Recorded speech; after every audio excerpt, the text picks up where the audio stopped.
Do this. Welcome, ladies and gentlemen, to episode number 4. Let's not lose any time because I am stuck in the dead mines. This will be the quickest intro ever, and she wanted me to do a one-hand clap, which is this one. This is my one-hand clap, and we have, well, we're stuck in the dead mines, but this is a little different.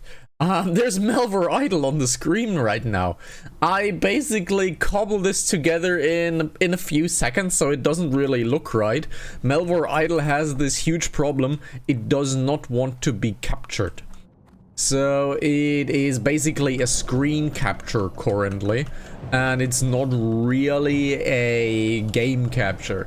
So I have no idea if this will work, but we're currently stuck in the dead mines because I had basically I had half an hour to go, and I was just jokingly getting into the queue of dead mines, and it actually happened.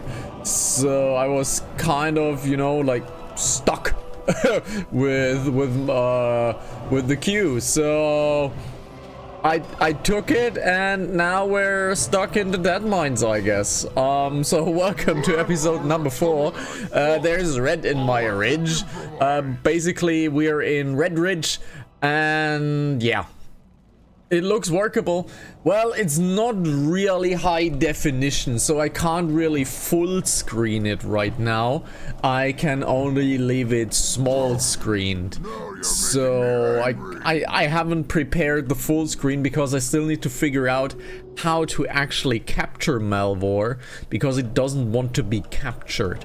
Maybe there's a trick to it. I haven't found that out. Basically, I had a few minutes only to set this up. So yeah, it's workable for now, but I can't really do the full screen, because if I turn full screen, well, there's World of Warcraft on full screen. So I can't really, well, I can drag it over. I can drag it over and do it full screen, but I don't have any buttons set up or anything like this. So it's in a workable state that is more ghetto than everything. And yeah, this team, however, it's not really that great. The healer rolled on a few cloth items that I have needed, so I would call this almost a ninja roll. So the guy rolled on something that clearly belonged to a cloth user. So I'm not too happy with this group.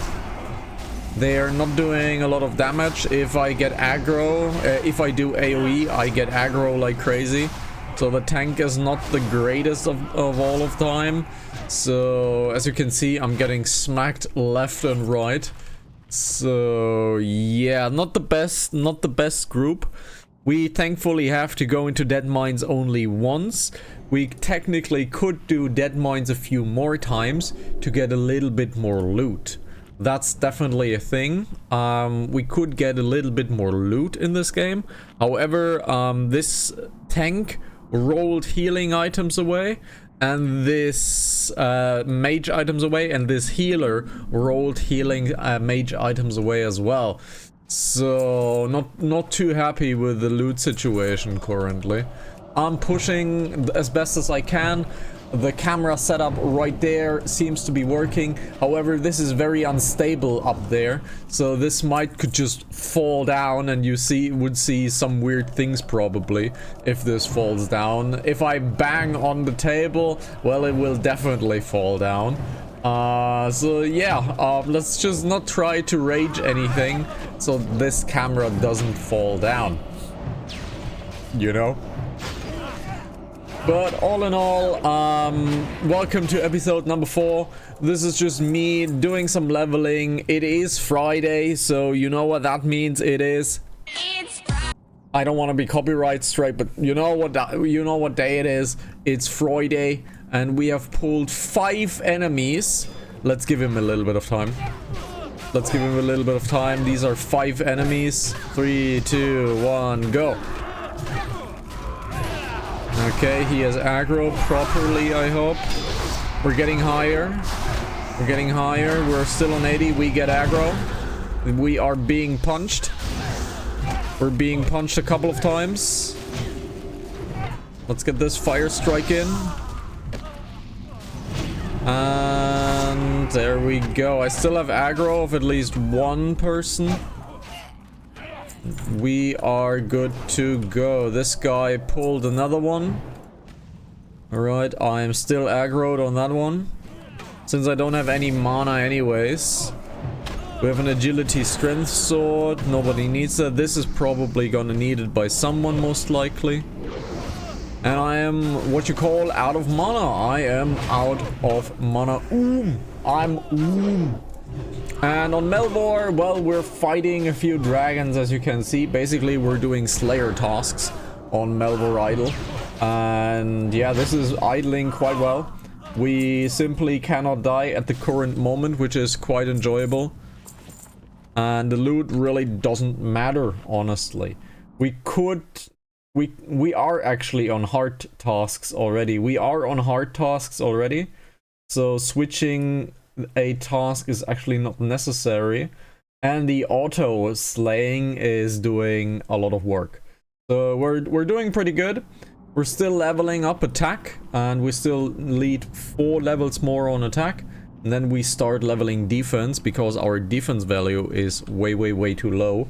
It's on 49, and we need to get that up to level 60 or 70 pretty soon. In Melvor Idle, basically every single thing is drawn by the developers themselves, and so they don't use any fancy assets or anything like this. They just draw something vaguely like it. So we have 2.5 enemies over there. 2 enemies equals multi-target for the mage, because the equivalent of my potency calculation is if 2 then single, if 3 then AoE. That's the potency calculation. How the hell do you calculate potency? It's a really good thing, right? Final Fantasy does this way better than World of Warcraft does. World of Warcraft really doesn't show you potency, it shows you values, and that's kind of bad. Basically, if I look my Frostbolt does 55 to 61 damage as a single target. My Arcane Explosion does 33 to 38. So by math, 2 enemies outscale the Frostbolt in sheer damage. However, it takes 25 more mana to do. So if I use the Arcane Explosion on 2 enemies, I get marginally more damage, but I have half the additional mana cost. So in terms of staying true to mana, because if I'm out of mana, I'm not doing any damage, I need to stay under the 2 target for single target. And if I have 3 targets available, I will do AoE. So the potency calculation is better for AoE. And as you can see, the tank has massive problems in holding aggro, which is not surprising because we have a paladin tank, and unfortunately in classic, paladin tank is really not good. That's the unfortunate truth. If you want to play tank in this game, you either play warrior or you play bear. If you want to play bear, I'm playing druid, commonly known as Dudu. Or bear. Bear is really good. However, warrior still remains the strongest. We have 5 enemies over here, so the potency calculation of my AoE is definitely in. However, I got aggro. If you look at my frame is red. If my frame is red, that means I have aggro. You can see these 2 guys are hitting me, so I got aggro from these 2 guys. Actually, I got aggro from 3 people, so that was kind of painful. And I'm running out of water. Hard. I'm running out of water really hard. Because I'm using a lot of mana. If you spam Arcane Explosion, that is just an immense amount of mana. Unfortunately, I cannot spam Blizzard for 2 reasons. First of all, if I would be attacked, my Blizzard would be cancelled. And the second reason of why I can't cast Blizzard, because I didn't visit the trainer. I went to level 18, didn't visit the trainer, and didn't get my new skills because I did not expect to get insta-invited into this little thing right here. However, what's really, really cool, I got a pet. This guy has a green wing macaw. I got this one too. Now, I probably know the answer to the question. Are we selling the pet or are we summoning the pet? Because it will make it soul bound to my character. And there we have a boss, Gilnit, and it's a 3 people boss. So by calculation, we know 3 people is improved damage. So we do improve damage on 3 people. Actually, we had 3.5 enemies. So am I using the pet or am I selling the pet? And I am pretty much out of mana, so let's freeze the enemies. And I'm pretty much out of mana. Gilnit, green screen is almost dead. There we go. There we go. We have the extremely amazing harpoon, which a hunter can take. And no one else has any benefit from that harpoon, unfortunately. So we don't have a hunter, so that is not a thing. Okay, gear-wise, inventory-wise, we're looking pretty nice. Everything looks pretty good. Melvor is doing things. Currently, we're fighting Seething Horned Elites. Looks quite cool, actually. Looks actually really quite cool. And this has been leveling for a while now, but it's really, really good. Our current combat gear is really solid in Melvor Idol. Really happy with that. We have items we should not have because we modded the game. And these mods enable us to have a few items or access to a few items that we should not have at this point. But I think it's fair game. I think it's fair game because the mods actually like take a lot of investment. So I think it's pretty much fair game. And now we have a boss. The boss has adds to it. However, we are simply focusing on that guy because that is Edwin Van Cleef, the first Alliance super boss that we're fighting. So let's hard focus down Edwin Van Cleef. Hopefully he drops his staff and hopefully we get the staff. But you guys know how good my dice are. And by good dice, I mean I will probably roll a 2 or something like that. I will probably roll a 2 or something like that. And I'm very much out of mana and the Shamshir dropped. Sad. Very, very sad. The Shamshir dropped. Very sad. But that's... this is the end of this dungeon. Let's look into the rewards for Edwin Van Cleef. Let's look into here. This collecting memories. We can abandon this quest. We don't need this quest anymore. Let's look into the Defias Brotherhood. We are getting a staff, and this staff is actually quite decent. It's 5 intellect and 11 spirit, which helps a lot with the regeneration in fights. Well, that's actually not a bad staff. So we're getting a pretty decent staff after this. Cool. Yeah, we're getting a pretty decent staff. We still have 1 enemy to kill. We still have 1 enemy to kill down there, and that is Cookie. We still have Cookie. Where is Cookie currently? There he is. There's Cookie, and Cookie can drop a pet as well. But it is Lootluck who is getting that pet. Why do you have so much? Why are you taking so much damage? Oh well. So now we have the Unsent Letter quest. We have the Bandana quest. So this should yield quite a lot of experience, and we should probably reach level 19. And today's stream might even go quite long actually, because it's Friday. Gotta have my bowl, gotta have cereal. And well, we're just relaxing here. So yeah, I hope you have a good time. Get yourself something to drink. Get yourself something to drink. Get yourself some snacks. It's Friday evening. It's gonna be quite the stream. And we will just have a little bit of time. We'll level up Windy. And there is another big pool. 1, 2, 3, 4, 4.5 enemies. Let's give him a little bit of time to tank. 1, 2, 3, go. Let's give him a little bit of time to tank. And bam. And I immediately have aggro. So let's freeze the enemies. I'm getting healing, which is nice. There we go. 2 HP.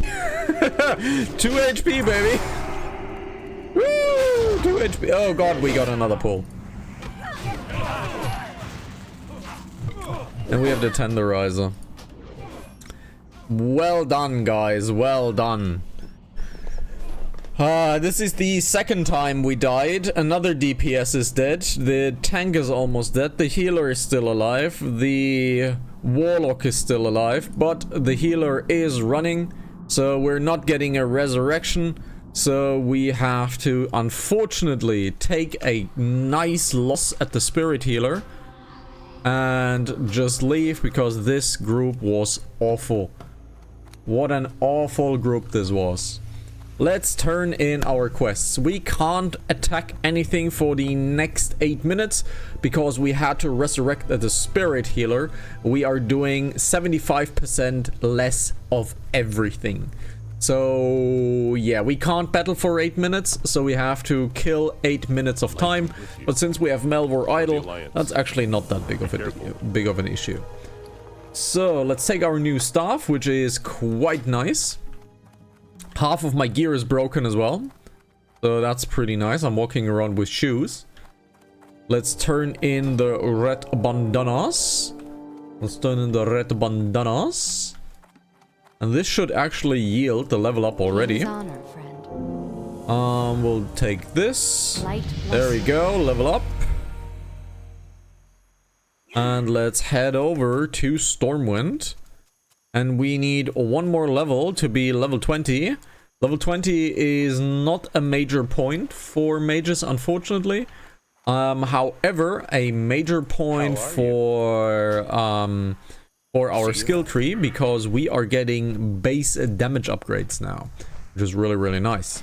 So what I am seeing is that my graphics card is really unhappy with the 100 frames per second. So let's get a limit made, maximum foreground FPS, and let's make this limit to 60 FPS. So my graphics card is not screaming at me the whole day. Wonderful. And now, since we have a little bit of downtime, well, Melvor is actually on the screen right now, but I don't have anything to drink, so I'll be right back. You guys enjoy Melvor idle, and I need something to drink.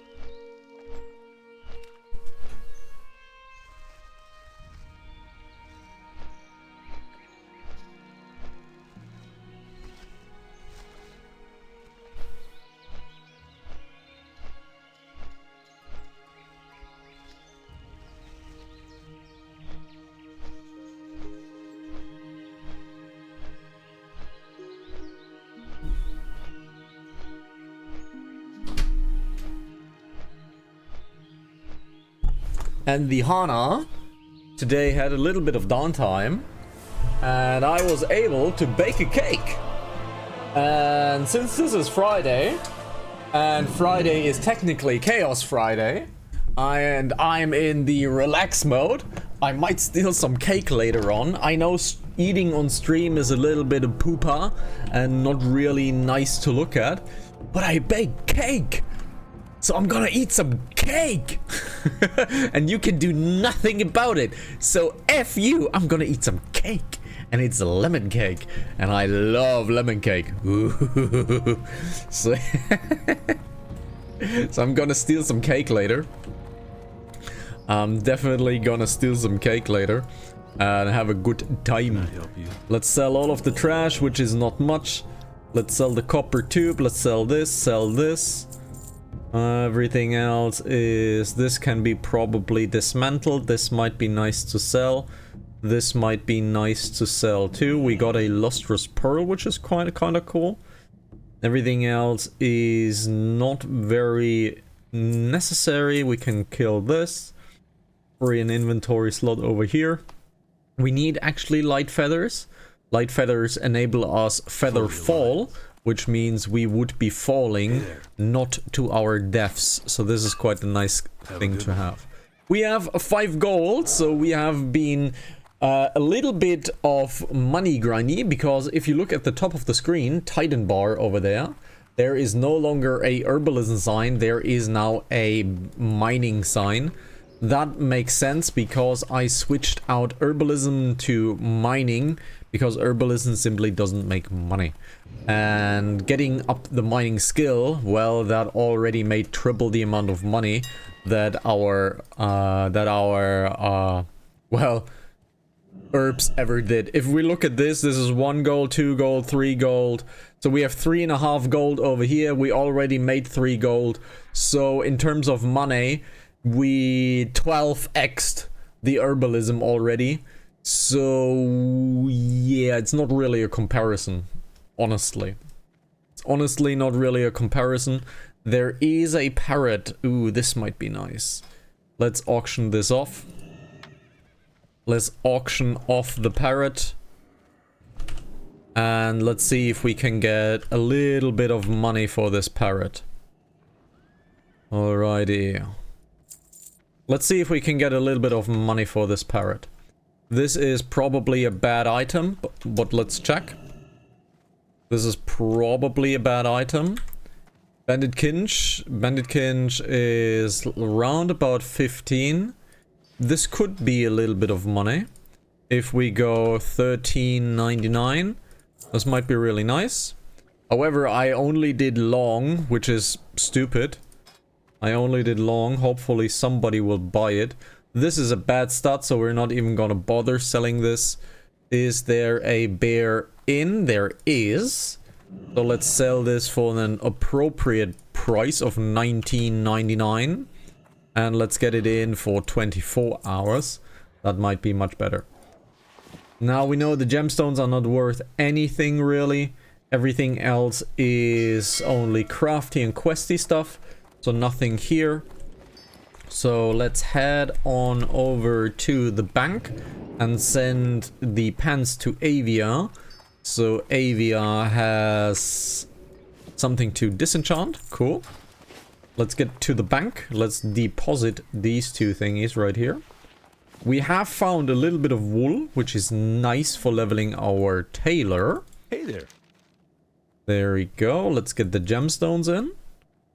We are saving these gemstones for probably a year because I don't know how long it will take for TBC2 release, but I want to save everything that is relevant to jewel crafting, that we can push our jewel crafter really nicely. And this is a good homebrew. It's a good homebrew. This is a woodberry mix and so good. Very strong, but very good.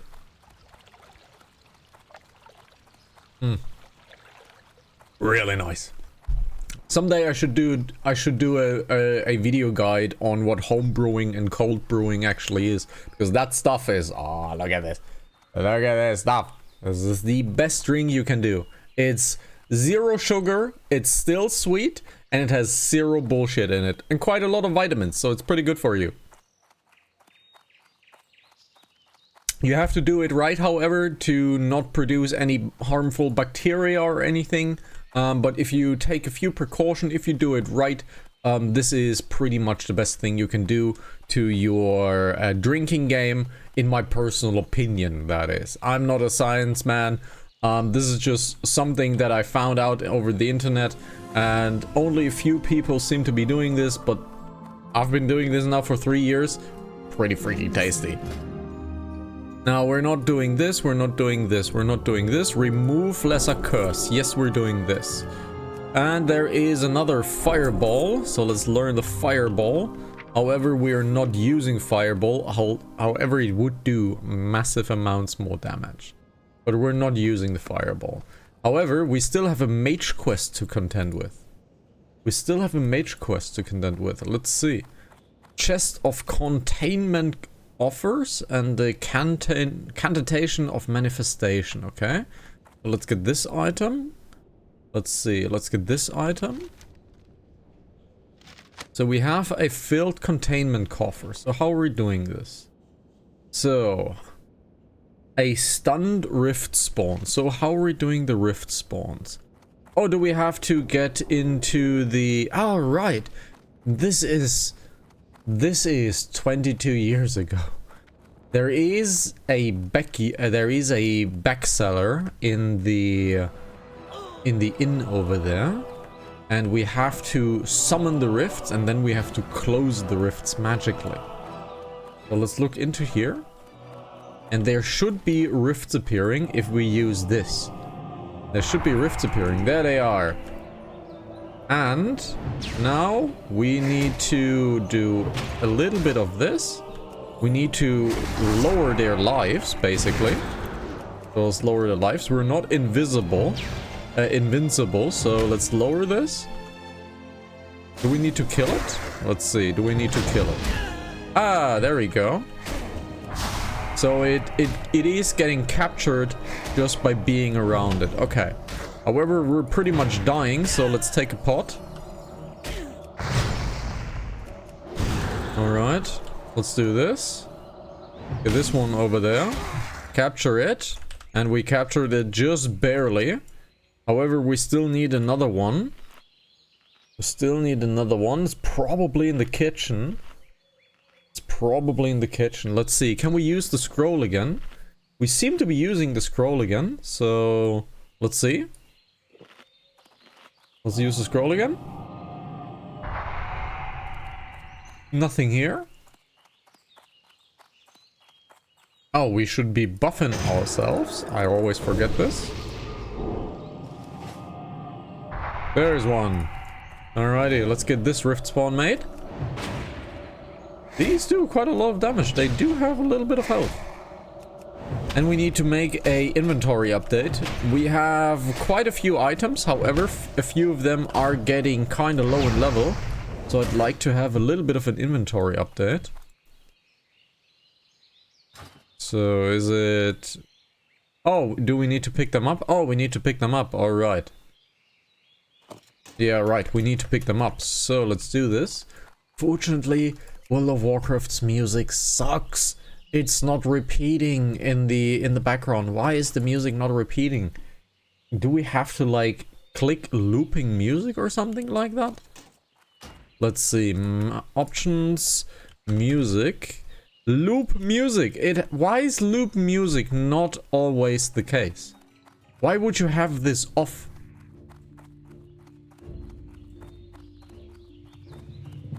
Why would you have this off?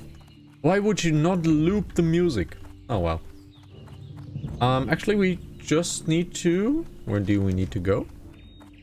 We need to go up there. So why is the arrow pointing down? It should be pointing up.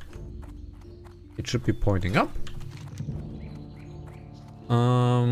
To Genia at the Wizard's Sanctum. So it should be up. Oh, but it's pointing down. Oh well. Let's get moving, moving, moving. Let's get up here.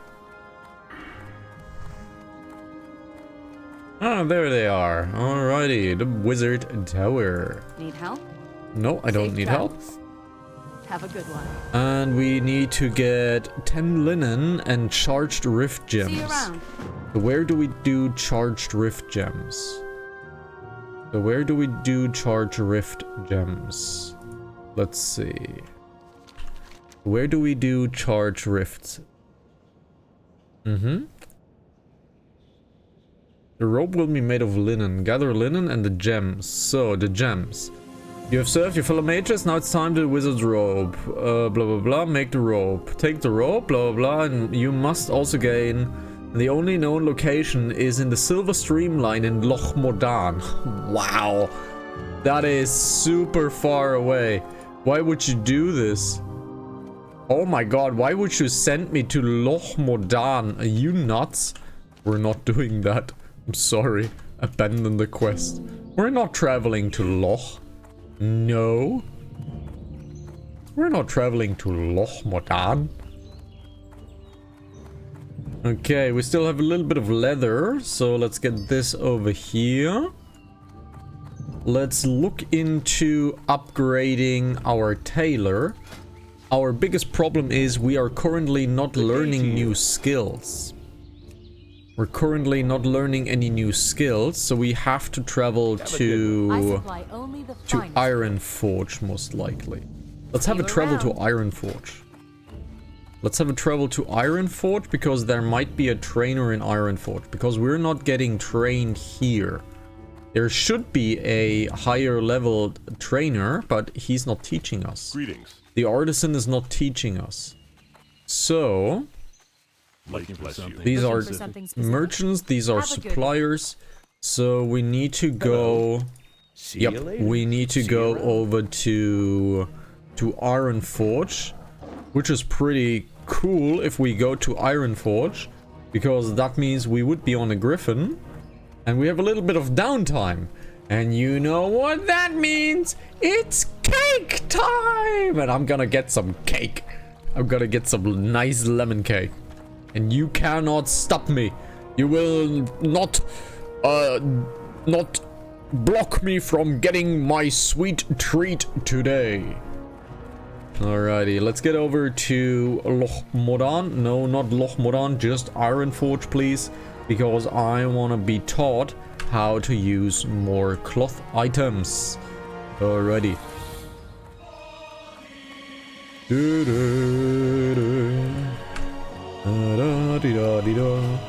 Alright, we need to check if we can sell this.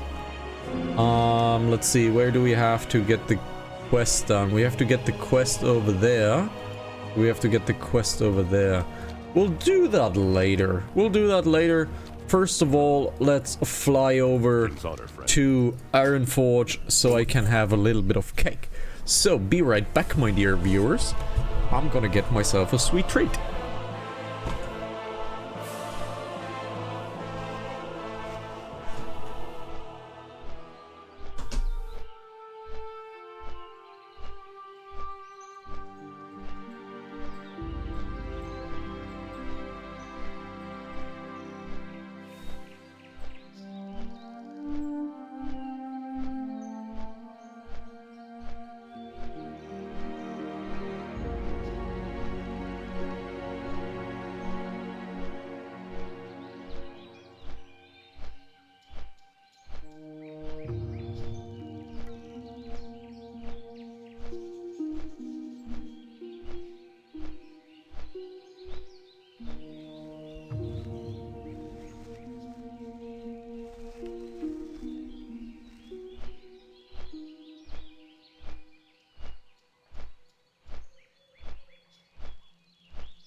What a perfect time!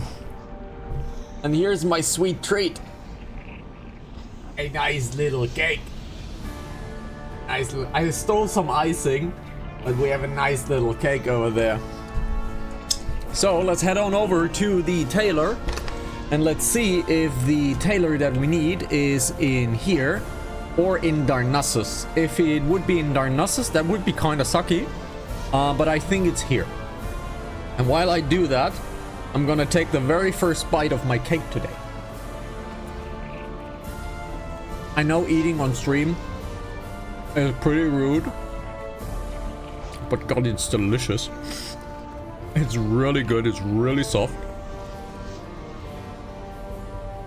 How are ya? And there it is. Let's teach some recipes. And let's look at what we can do. We can make shoulders, which is really cool. Decently good pants. We actually don't need to upgrade the pants. We need wrist. Let's see if we can get a little bit of a wrist action going. I think it's the first time I've actually eaten on stream.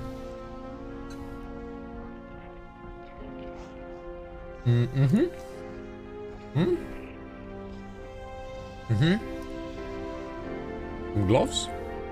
We do have these gloves. The boots. Boots are pretty good. We're still lacking a wrist item. So let's see. We still have cloth.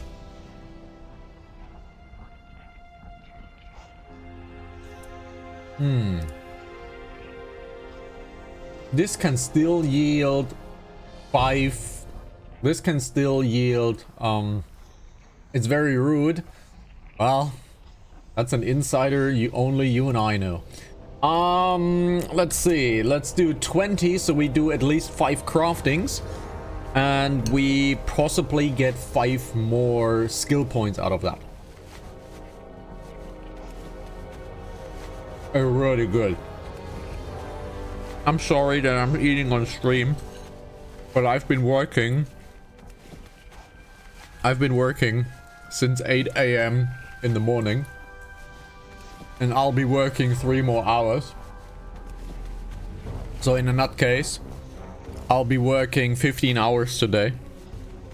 So I deserve a little cake. Sorry. It's really good.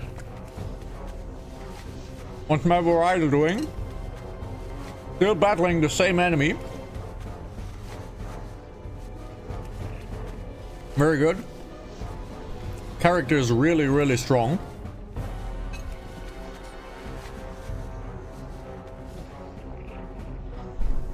I started my day at 8:26.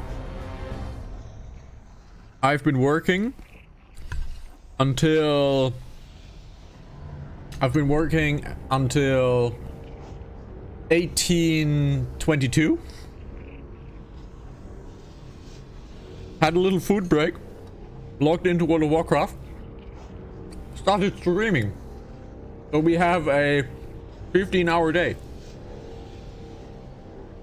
This is work. You might not like it, but this is work. It's not earning any money, but this is work. And usually I'm not eating on stream, let's be fair.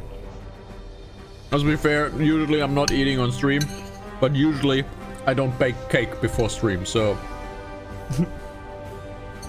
It's really good, it's really soft. It's almost too soft. What's on your mind? It's just on the line of being just perfect. It is almost too soft of a cake. It's right on that line.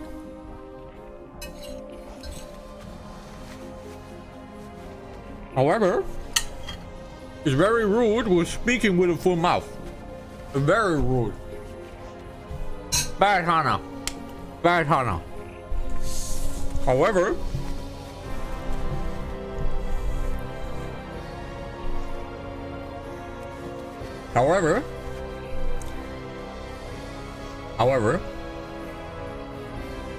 if you're watching this stream, and you're angry about me eating, you're watching the wrong stream, because long-term viewers might know that I used to be called Cooking Hana, and I had a cooking show. So I had a cooking show called Cooking Hana. So if you're surprised that I'm into food, well, here's a revelation for you. I like food. Lots of it. So yeah, I really wanna like relive the Cooking Hana channel.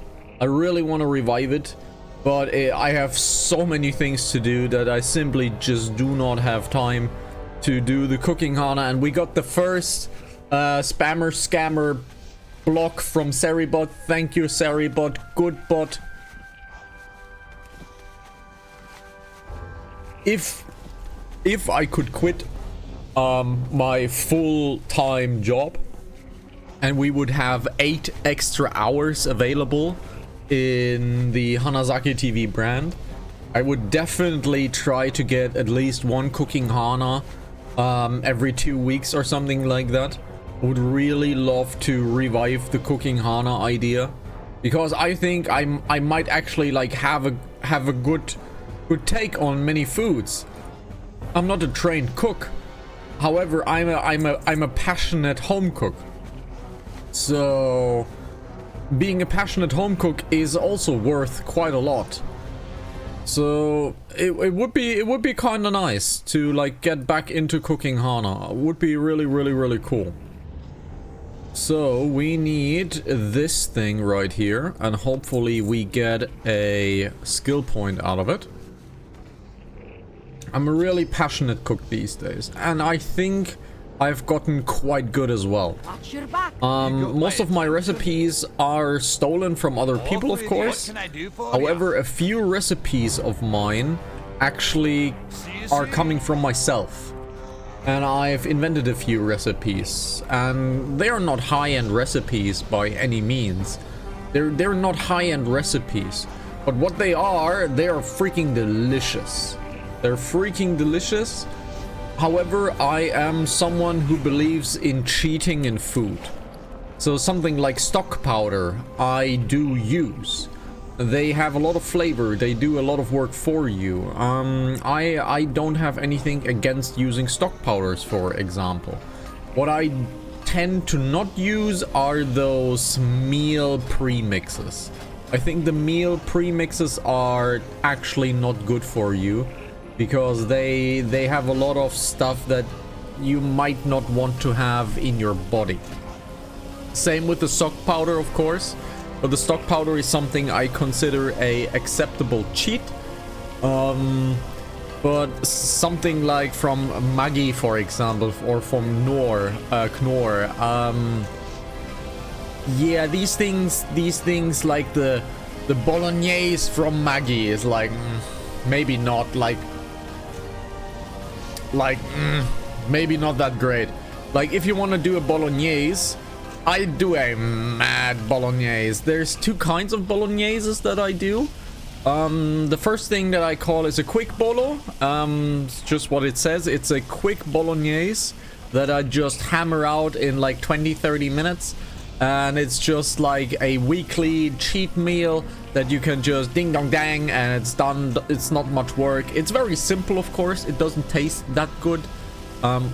It tastes good, but it doesn't taste as good as the second version, which is the proper bolo. And the proper bolo takes roughly 5 hours to do, roughly like half an hour to an hour work, and it just simmers away on the stove for like another 4 hours. So having like a proper bolo is worlds different, of course. But if you are working like me and you're working a lot, you might not have 4 or 5 hours available to you. So making a quick bolo is still a nice thing to do because it's a really tasty thing and it's not really with that much cheats or bullcrap or anything like it. So what matters in many cases in cooking is not ingredients, it is technique.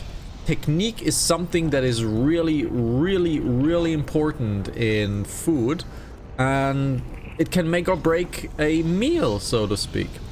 However, before we continue, I touched the icing on my hand. My hands are a little bit sticky. I need to wash my hands because the white stuff on my hands makes it sticky.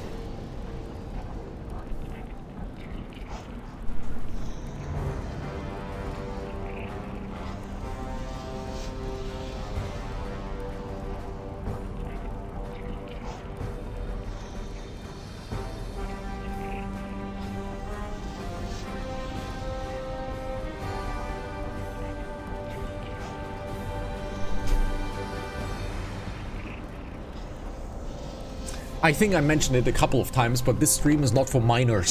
So if you're under 16, please don't watch this. We have references that you might not agree with. So yeah, let's get going. Let's get mining updated. Let's look at this. Bronze, very cool.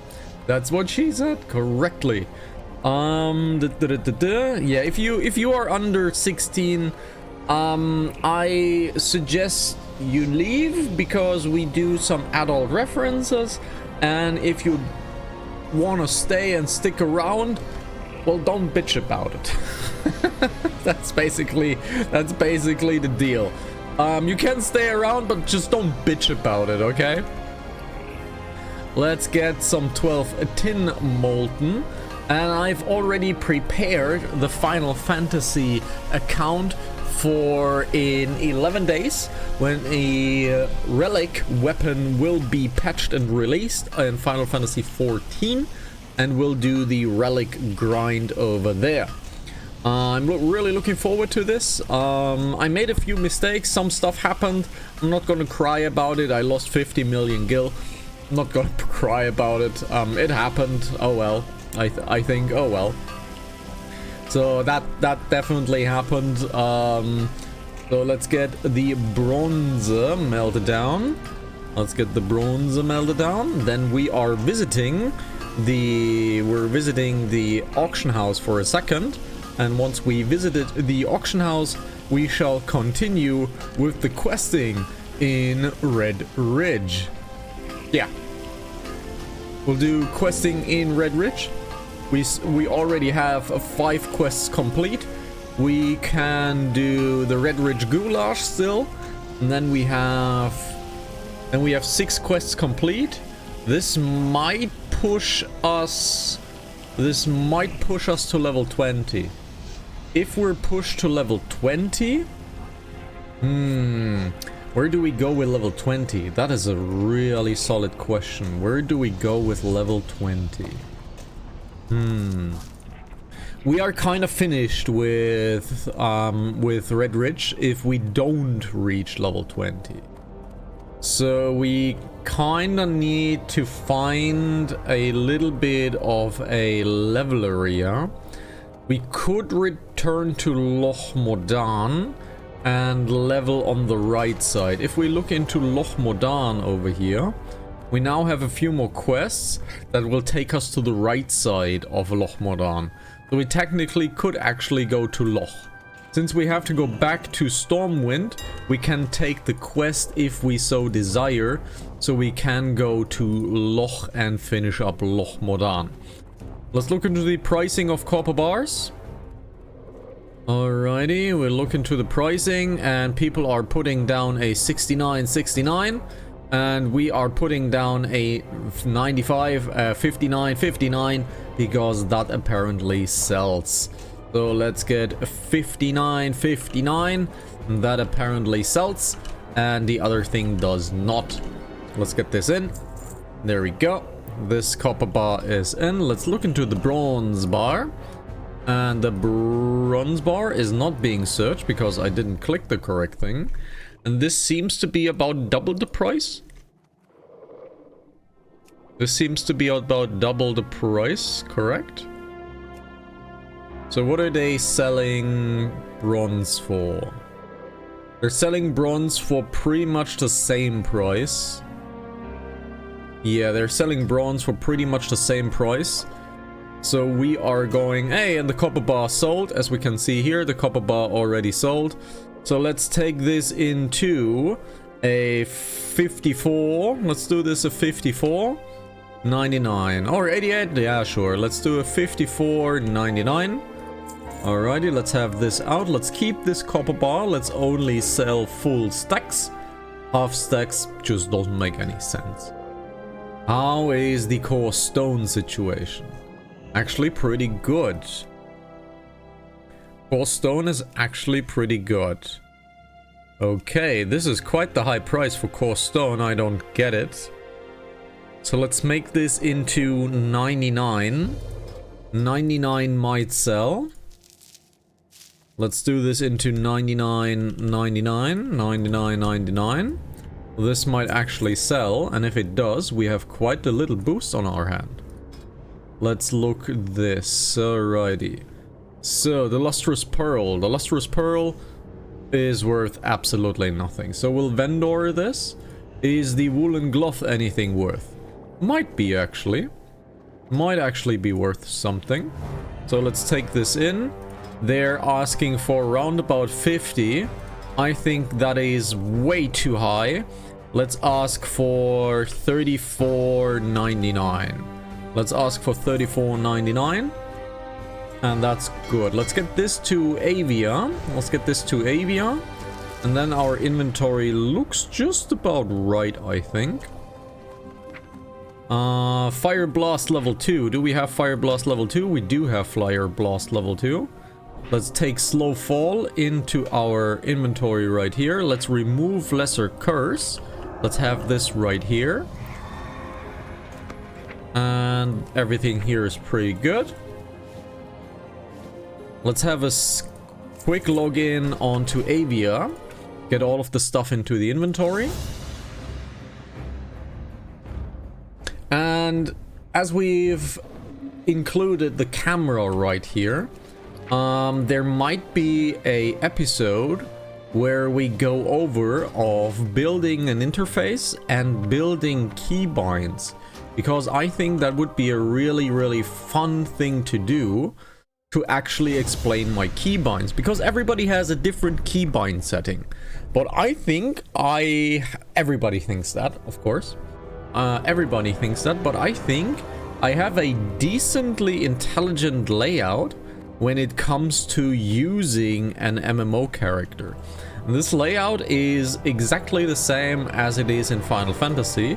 So the hotkeys right here correspond exactly the same to the action bar as it does in Final Fantasy. In Final Fantasy, this makes a little bit more sense because Final Fantasy does use quite a lot more buttons than World of Warcraft does. However, it kind of works pretty beautifully, because let's sit on a flight and I can have a quick explanation of what my key bindings are and how they work. Basically, walking is pretty much the same. It's WASD and QE for strafing. So this is your basic movement right here.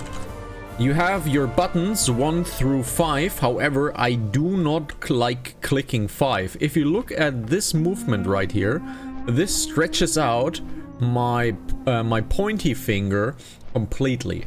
I don't like doing this. These two buttons are actually on the mouse. These two buttons are replicated on the mouse right here. Whoops, on the mouse right here. So 5 and 6 are replicated on the mouse right here on the side buttons, because I don't like stretching over to 5 and 6. This is fairly possible, as you can see, but if I want to stretch to 7, I have quite the trouble because I need to move away and my hand is now not balanced on my keyboard. So I hate this. So 5 and 6 are bound to my mouse already. So what about these buttons right here? These buttons are actually bound to ASDFG. because I have the Alt modifier here, and I use my thumb exclusively for space and Alt. So my thumb just stays here permanently.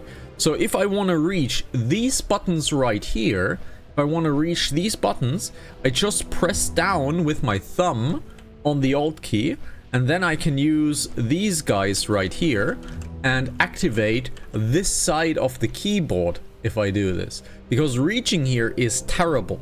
So I have reached my buttons right here over there. Now, this also works on 1 to 5. So I can press my button here, lift my hand up, and now I have control over these buttons right here. So if I put it down, I have easy reach to 1 through 4 like this. Now, in Germany we call this the circumflex. I have no idea what the translation is, but this is the circumflex button. It's basically the little house that you can do. This is bound as well. This, however, is bound to a specific second row key, and this button is used as my finisher button or my special button. So these are my attack buttons. 1 through 5 are my regular attack buttons, and if I do a finisher or a special job, I can go to the outside of my keyboard and press the circumflex. Why do I do this? Because I know this is the last button on the row, so I don't have to look at it. I know that my special button is the last button of the row, and I know where it is. And I know, since this is the last button of my number row, I can just move one button to the left, and I have my number 1 that I can always press. And my fingers are on 1, 2, 3, just as they are on WASD. So I move these 9 buttons quite a lot. And this is how my key binding works. Now, I have actions on Q and E as well. Well, Q and E is strafing, right? Q and E is strafing. So how can I have buttons on Q and E? Well, remember the thumb? The thumb goes to Q and E, to Alt, and then I have Q and E is currently bind to my food. So if I want to quickly eat some food, I can just battle, bam, bam, bam, bam, shoot my frost bolts, and then I just thumb down and do Q and E, and I can press these 2 buttons immediately. These are my supporting hotkeys that I have. I use these hotkeys to support my character. So in Final Fantasy, these are, let's say, finishers for something, or getting a buff, or a movement ability. So my supporting abilities are an Alt, Q and E. I have found out that pretty much no game needs more than 2 support keys. So I have combat keys, I have cooldown keys, I have a finisher key, or a special key. In this case, it's a special key because it's polymorph. And I have a supporting key layout. So I have damage 1, Alt, damage 2. I have buffs. I have finisher, second finisher, third finisher, because the control is my third finisher. And I have Alt, Q and E for support. This is the quick rundown of my key binding systems. So what does this enable? Well, this enables to basically never use the mouse again in my video games. I can, in many cases, I can let go of the mouse and I can fully play this game with just my quick rasterization button layout that I have here. And you will see this quite well in Final Fantasy. In many fights, I just let go of the mouse and I just play with one hand, and I think that's quite chill and quite relaxing. I just play with one hand, and most and all of my buttons are pretty much on my keyboard. There are a few exemptions to this. For, let's say, if you want to have sprint in Final Fantasy XIV, so you walk faster, I have it on the mouse exclusively. because if I'm sprinting, I usually do a lot of movement as well. So if I do a lot of movement, I still use the mouse. However, if I do combat, I pretty much never use the mouse.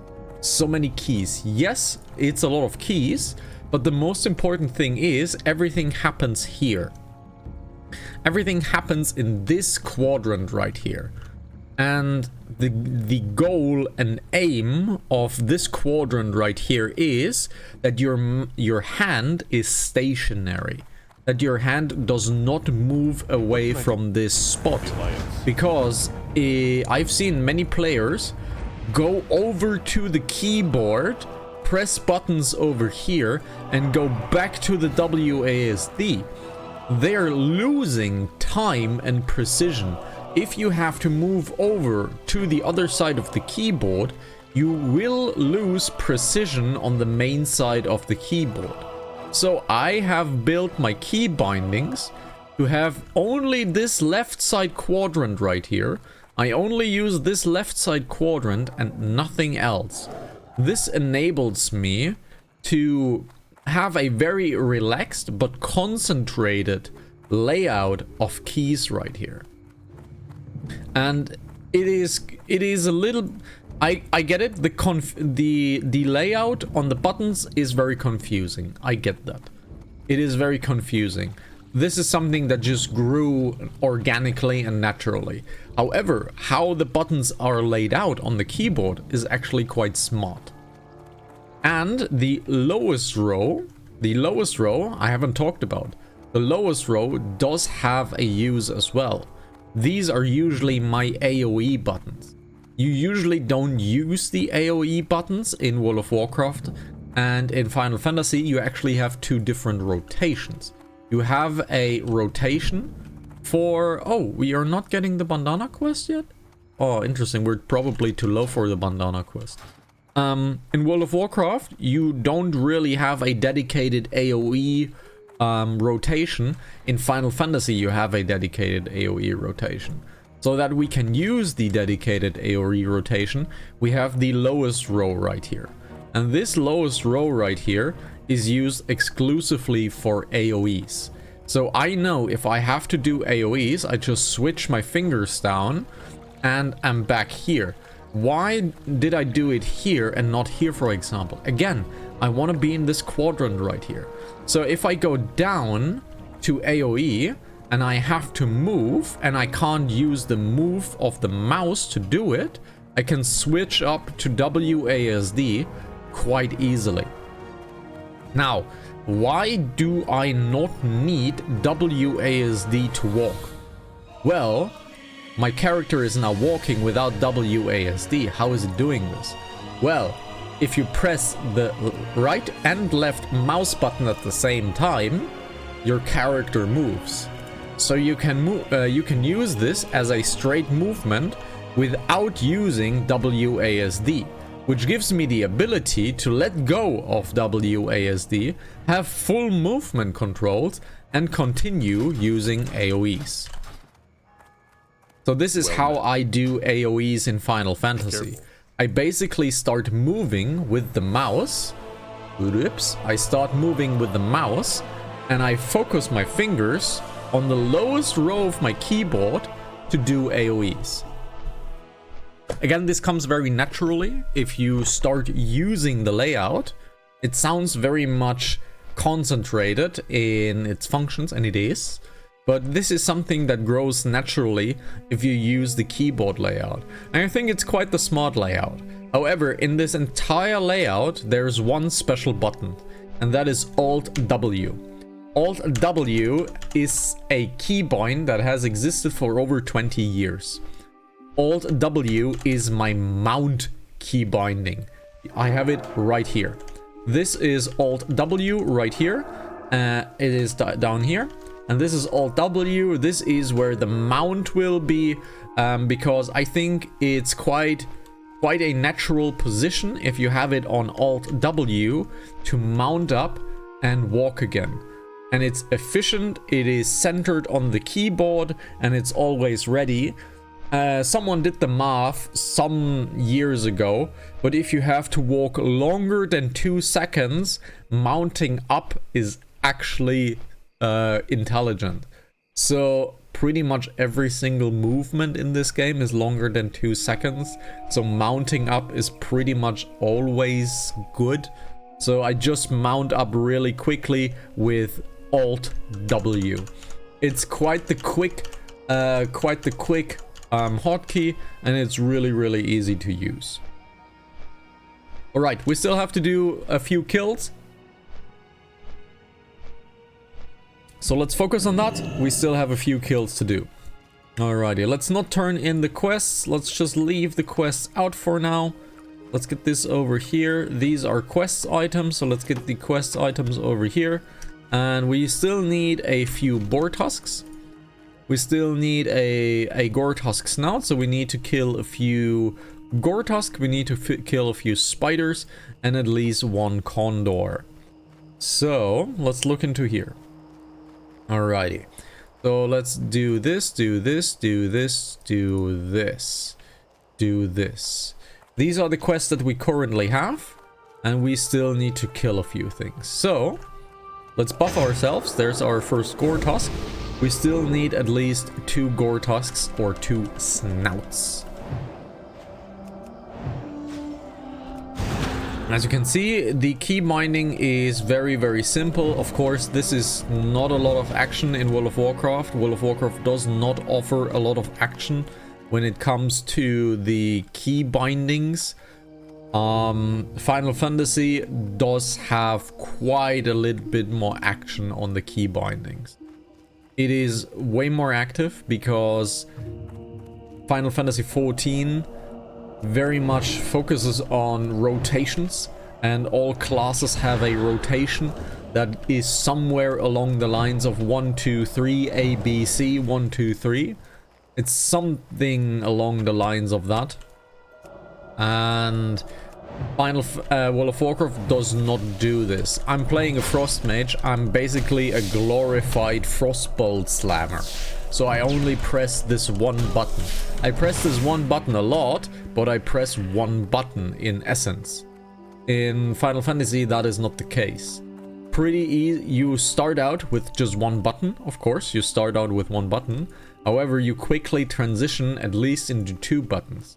So most classes very early have a 2-button system, and a 1 2 1 2 1 2, maybe a 1 2 AB 1 2 AB, maybe. But most classes in Final Fantasy are simply a 1 2 1 2 1 2 in the very beginning. This changes rapidly once you increase the higher levels, but if you go into the higher levels, you probably have played a considerable amount of time as well. So you should be getting used to having more buttons because they all appear organically. If you're someone that I know, someone that eats a lot of food and does not like leveling classes and buys a level boost in every single MMO you could ever imagine, and then are surprised that you don't know how to play a class, well, then I can't help you.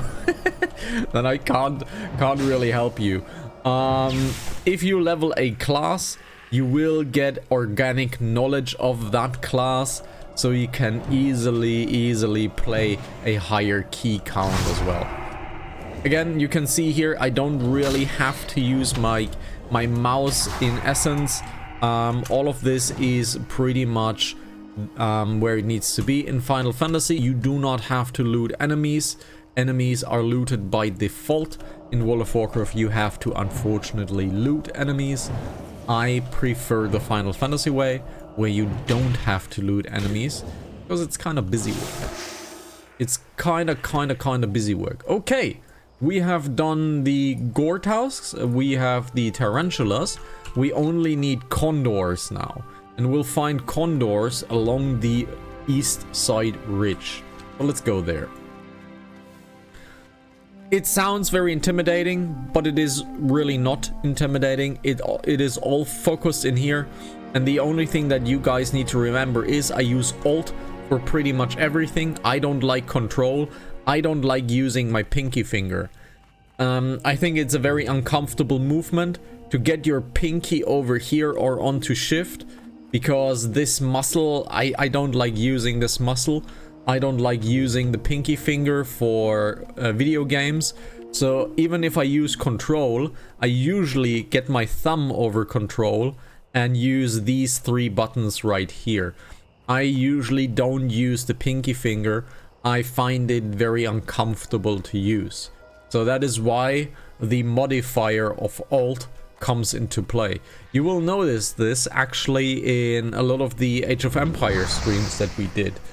Since I do camera movement in strategy games with WASD, you might have noticed that my group management in the Age of Empires series actually gets added over Alt and not Control.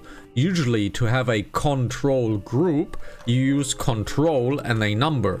However, how the hell do you want to reach the other numbers? Well, you want to do this? Yeah, no, you don't really want to do this. This kind of sucks, right? But this, well, this is much more comfortable because you're still at WASD this way, and you can still use the camera. So the function of thumb to Alt is a really strong function for me personally. And there is our Condor, maybe hopefully the last possible kill for that Condor. That was a nice crit. Let's kill this, and we do not have the last kill. Let's continue. It would be actually go nice, and we are invited to a guild. A Order of the Gnome Bible. Well, we don't like the Bible here, so we are declining. Sorry. Melvor Idol is doing Melvor Idol things. We don't really have to check it. We are killing more things. Let's look at our experience bar. We are halfway there to level up our sword skill, so that's pretty cool. Let's get back to business over here, and there is our Condor. It's good that we're here because there should be a tin vein over there. And I might do that off screen. I might do another mining run where I go and gather lots and lots of copper, because it seems to make a lot of money, and we need a little bit of a higher mining skill as well. So that, he stole the Condor. You boasted. There is our tin. Very cool. There's our tin. Let's take our tin, because this makes us money and it gets us some skill points. Very cool. No! No! The tin got mined. No! Let's kill this. Our tin got mined. So bad. Is he gonna kill the Condor? No, he's not. Ah, well, he is. Oh, well. He is getting the Condor. That's kind of sad. Because I have a guide open on this monitor right here that yields us the coal and tin veins. And there should be tin veins over there. But we don't have the quest to kill black rocks yet. So we can't go in there. So let's return back. We still need one more Condor kill, and there is a Condor. Can we get this one? We cannot. It got stolen. I am angry, so I'm gonna take my anger out on the rabbit, and we kill the rabbit with our staff. So there we go. You can't really read the quest log because we have Melvor over it, but it should be fine, really. We need a Condor, and the game is not giving us Condors. Hey, there's 2 of them. Pretty cool. Let's attack them. We're level 19. We are 1 level away from our fated level 20, where we finally am getting new water. Current water for mana regeneration is terrible. Terrible. However, level 20 would give us the option to go to Menethil and go into the swamplands, which would be in the wetlands, which would be pretty cool. We have been there with the hunter before. And the hunter did quite a lot of grinding over there. The mage is not that good when it comes to grinding, honestly. A hunter is a much better grinder because of the pet. The pet is undeniably really strong in the solo play of the game. Undeniably really strong. The mage suffers from a lot of downtime. The hunter does not really have that problem. We're pulling the dragon. We're not. We have a few more condors over here, but we are looking for downtime. Yeah, the mage has a lot of downtime. It's quite strong, don't get me wrong. It's quite strong, but we do have a lot of downtime with the mage. This does not happen with a hunter. So, yeah. I kinda have taken a liking to the hunter. Not gonna lie. But that was the turtle hunter. The retail hunter might not be as good. Yeah, the retail hunter might not be as good, actually. The turtle hunter is really strong. Like, survival on turtle is... Survival is really nice. Survival on classic is really ass. Really ass. Survival hunter is... Just don't do it, basically. Basically don't do it. That's the general idea. There's two specs that are viable as a hunter. The first spec is Beastmaster, which is the one that we use for leveling, and the other one is Marksman, which is the one used for raiding. Survival, it exists. It's not a good skill. Turtle World of Warcraft has really taken classic and made it actually good. This version of classic is actually not that good. We have received new mail. Pretty cool. And our auction of bronze bars sold. So we did make the gold from the bronze bar. Oh no, half the gold. We made half a gold from the bronze bars. So I might be thinking in doing a mining run later in the day, or off stream after stream, so after dark maybe we'll just stream until like 23 o'clock and then do a little after dark stream where we just not gonna bother. We're gonna put on some music. This will of course not be part of YouTube, and we just do a little bit of a mining run, have a little bit of a talk, and just listen to some music if we do some after dark streaming, of course. So that's actually a cool idea, you know, having Friday after dark streams where we make our episode and then we do just like half an hour or an hour of an after dark stream, and we just put on some music, have a little bit of a music stream that will of course not be uploaded to YouTube, and just do a few relaxy things and have a good time, listen to a little bit of music. I think that's quite the cool idea. So we might actually do that in the future. This might actually be a cool idea. That might actually be really cool. Alrighty, we have quite a few quests to turn in. I hope we don't get grilled by these little draggy dragons. Do we want to go into another dungeon? That's a good question. We haven't gotten any loot really from dead mines. So, since we haven't gotten really any loot from the dead mines, let's try to find another dead mine run. Let's get a little bit more loot out of the dead mines. Since I'm need in wool anyways, and dead mines half drops wool, we might get something from it. The late night Hun. The late night Hun? I'm not Hun, but I'm solo, so I could be Han Solo.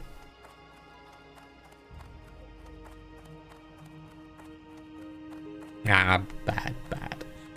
Bad. Bad,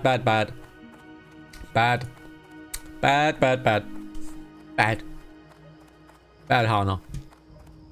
So there we go. Now we have the battle-worn axis, so we can go back here. However, we could also go into the north. However, the north is a little bit more dangerous. We have the Pikes quest again, so we might gonna go in there too. I help you. See you around. See you later. Okay, see you around. See you later. Let's take this one. See you around. See you later. We have to do Yaula. However, Yaula is way too strong for us. Yaula is way too strong. We're not able to kill Yowler. That is a no. Yowler is 25. Safe travels. We're definitely not killing Yowler with this character currently. Let's get all of our quests. Messenger to Darkshire. Okay, we're getting the Stockade quests. We're a little bit low for Stockades, but we're getting the Stockades quests. Be careful. So we are being sent to Darkshire, so this is definitely something we can walk. All right. We are getting Princess 2 probably soon. Let's sell all of these things. Let's sell all of this right here. Let's sell the pearl. We don't need... you know what? We're keeping the pearl because this is relevant to jewel crafting. We're keeping the pearl. As it is relevant for jewel crafting, we're gonna keep it. And we're gonna stash it away. See you later. Alright. Is the stuff already in the mailbox? There it is. And let's look at our gold. Hey, there we go. There we go. So we have done this. This is the alcohol quest we're not gonna do because this quest takes us everywhere and just wastes so much time. So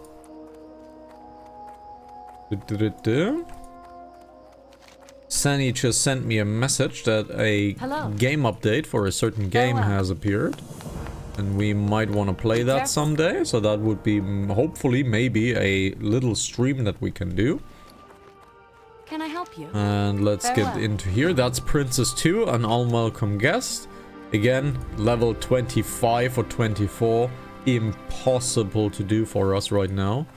And we have basically 2 quests that we can do. And 2 quests are this one, the battle-worn axis down here, and the iron pikes over there. Usually I combine iron pikes with the shadow axis, the battle-born axis, but we're kind of low.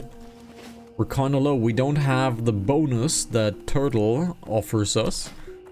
So we have to be a little bit more careful with our experience management. And I am thinking of going to Loch. We're gonna do these 2 quests. We're definitely gonna do these 2 quests. But if we don't get another Dead Mines run, or maybe even 2, we're lacking a little bit of experience. Because we're lacking a little bit of experience, we might have to do a little travel and head on over to Loch and do Loch questing. If we do Loch questing, I'm fairly certain that we can get to level 22, 23. Which would mean that we could do Darkshire. This thing right here. We can do Darkshire. This thing right here. Or we could do the wetlands. Right here. And I kind of like the wetlands. The wetlands is a lot of grinding. However, the wetlands is ideal if you have skinning. We don't have skinning. So with this character, we're most likely going to go Darkshire. Okay, do you need help? Maybe you need help. Maybe you need help. Do this. There we go. Yeah, you were on Half-Life, so you probably needed help. Rather a lot to do.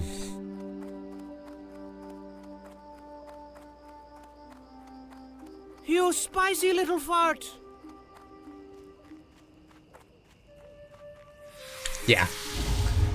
Because Darkshire, I believe, has had a lot of humanoid enemies, and we probably would be getting quite a lot of cloth from this area. In Turtle, we tried everything to avoid Strangle. Because Turtle has basically 10 times the population than this server does. Just by looking around, this server does not have the population that Turtle offers. Quite simply, Turtle is like 5 times the people than this server. So Strangle is an option if we want to go there. So we might be able to catch all of the good nice quests over there. Because Strangle is extremely well designed for questing. So Strangle is an option after level 30. So we don't have to do the Desolace bullcrap. I still want to go to Hillsbrad because I like the Alterac Mountains. Especially for if we want to go ahead and level our mining. If we want to level our mining, Alterac and Hillsbrad is the way to go. And Hillsbrad is roughly 26.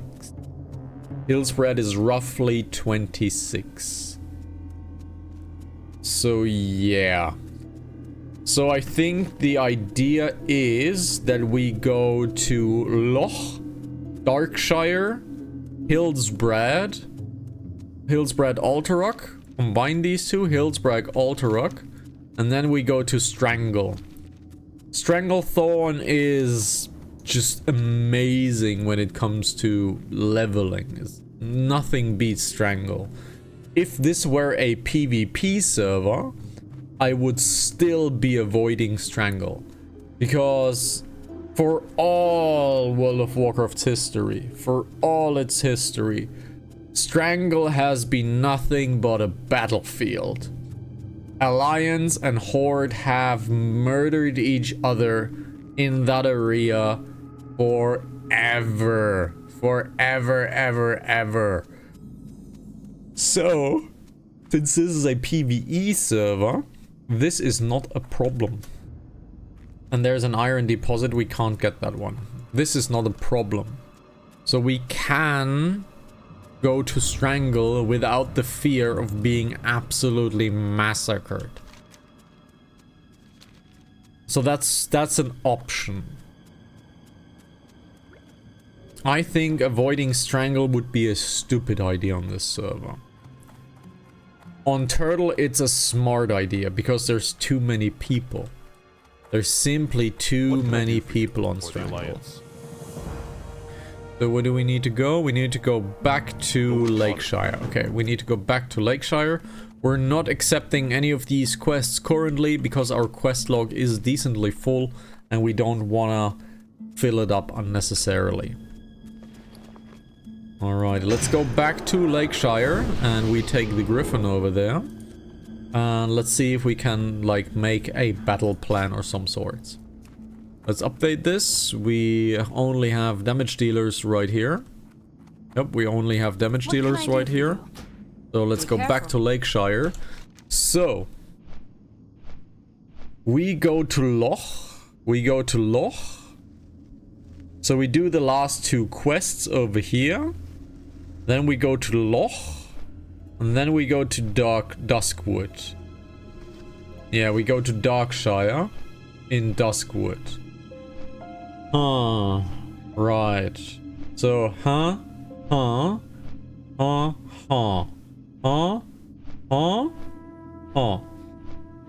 if we do Strangle, we'll be there for probably 10 levels, which would yield our way to Tanaris. Tanaris would be nice because there's Zul'Gurub, and Zul'Gurub is one of the more famous classic dungeons that are available. There are quite a few dungeons that I would like to do as a mage. However, that being said, one of the most important dungeons for me is actually not reachable. One of the most important dungeons is Shadowfang Keep. But that is actually a not really available thing for Alliance because it's very, very, very far away.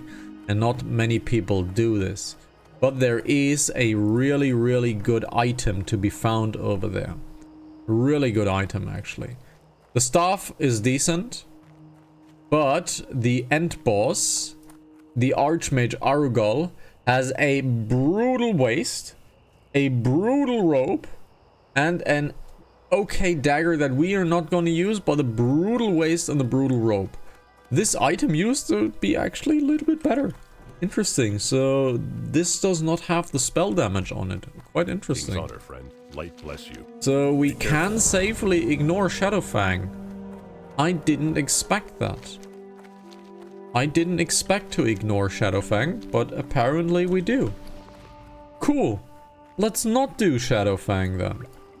I don't mind that actually. I don't actually mind not doing Shadowfang. Now let's look into the other dungeons. Let's go into the Black Fathom Deeps. And we simply have to kill the gnolls that are around here. So we don't have to look at much. Let's see here. This is bad. This is this stuff is this stuff's sexy. 11 int, 10 spirit, that's a sexy stuff. That's a really good stuff.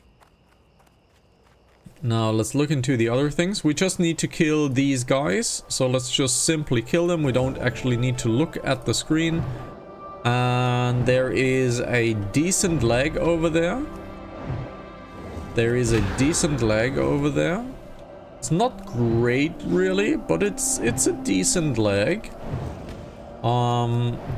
It has one single stamina point. I don't know why there is a single point of stamina, but there is. Oh please, you're a warrior, so you might want to steal the tin that is over there. Can you guys not steal the tin? I would like to have the tin, that would be nice. They're actually not looking for the tin, that's cool. So I can get the tin that is over here. Hey, let's steal the tin. Let's be a dick. Let's be a dick. Let's steal the tin. Let's be a dick. Let's steal the tin. Let's steal the dick. Let's steal the dick? No, let's be a dick. Oh no, he got one off.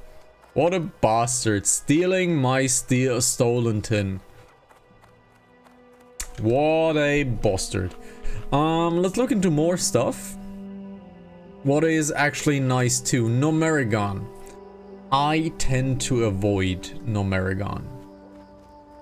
Because many people don't do Nomerigon correctly. Nomerigon has a very specific sequence where you need to do Nomerigon to do it correctly. And it's not easy to do, and I would probably fail it as well because it's been so long. But there is a very specific way you need to do Nomerigon. However, Nomerigon is giant. It's such a giant dungeon. It yields so much experience and so many items. Wonderful dungeon. Let's get these three guys over here. Let's do this. Now they're out of range. Let's fire them again. And this might actually not work. Yep, this might actually not work. It might actually work. Just barely. We're super out of mana. This was not a smart move. This was not a smart move. We got the first pike. We got the second pike. That was actually not a smart move, so we are not doing this again. We're lacking gear to do this. Okay. Let's eat. Let's lead a Red Ridge Goulash so we get a little bit of a buff going on. So TechBot. TechBot is simple. We have a male over here. Yo, these are amazing. 5 damage on these things. And the Hydrocane. So this is an interesting boss. Because this boss has the Hydrocane. The Hydrocane is a massive quality of life upgrade if we were to go into Strangle. Because Strangle has a few quests that require you to be underwater. If you have the Hydrocane, you can breathe underwater. This is a huge quality of life upgrade over the entire game. So getting the Hydrocane would actually be really, really nice. The Hunter was able to solo the boss on 38. On 37 or 38, the Hunter was able to solo the boss. So we're probably gonna do about the same. We're probably... Did we? Yes, we locked onto this enemy. We are out of mana. We need to leave. We're probably gonna do about the same. If we reach something like 35, we're gonna go solo into Nomerigon. And we're gonna try to solo the boss so we can find the Hydrocane. Because this is a huge quality of life upgrade. And of course the boots are... These boots are amazing. They have 5 additional damage on it, which is huge. Then we have a pretty strong ring over there. So we have a pretty strong ring for regeneration. We have a really nice wrist over here. It restores 3 mana in fight, which is really nice. What's here? Is that a rare? That is a rare, apparently. So we cannot count on this. And let's look at the end boss. The end boss does not really have something nice except for this. This is a headpiece with 15 intellect and 12 spirit. This is... Ooh, this is a lot of stats for a headpiece. This is a lot of stats for a headpiece. So yeah, Nomerigon would be really nice to do. But doing Nomerigon fully is a little bit of difficult and it takes a lot of time. So no idea if we're gonna do Nomerigon. We're definitely gonna do it solo for the Hydrocane. That is a given. We're definitely gonna get the Hydrocane. So let's look at Melvor really quickly. Melvor is doing things. We're still level 87, so that's probably gonna take all night. The ships haven't returned so far. Ouch, I'm sitting and drinking, you bastard. Ooh, there's a Mystic. We don't want to pull the Mystic. He's resisting. Let's look at the ships really quickly at Melvor. The ships are back in about 2 hours, 17 minutes. So we still have quite a little bit of wait time until the ships are home. So let's go back to fighting. I know that nothing will happen on fighting. So that's actually not a big deal. That's a patrol. That's a patrol. That's a patrol. And we're pulling this guy. We're sheeping the Mystic. There we go. Let's get a little bit more space between us and the Brute. I'm getting whispered of Rogue 18. Okay. Oh, he's probably asking for Nomerigon. Speaking of Nomerigon, he's asking for this. So let's see. Let's ask these guys if we can join them. Mage 19 for Deadmines. Let's ask these guys if they want to invite for Deadmines. Let's see. We have sold our cloak, which is cool. It's just a little bit more silver. Very, very cool. So we did not get an invite.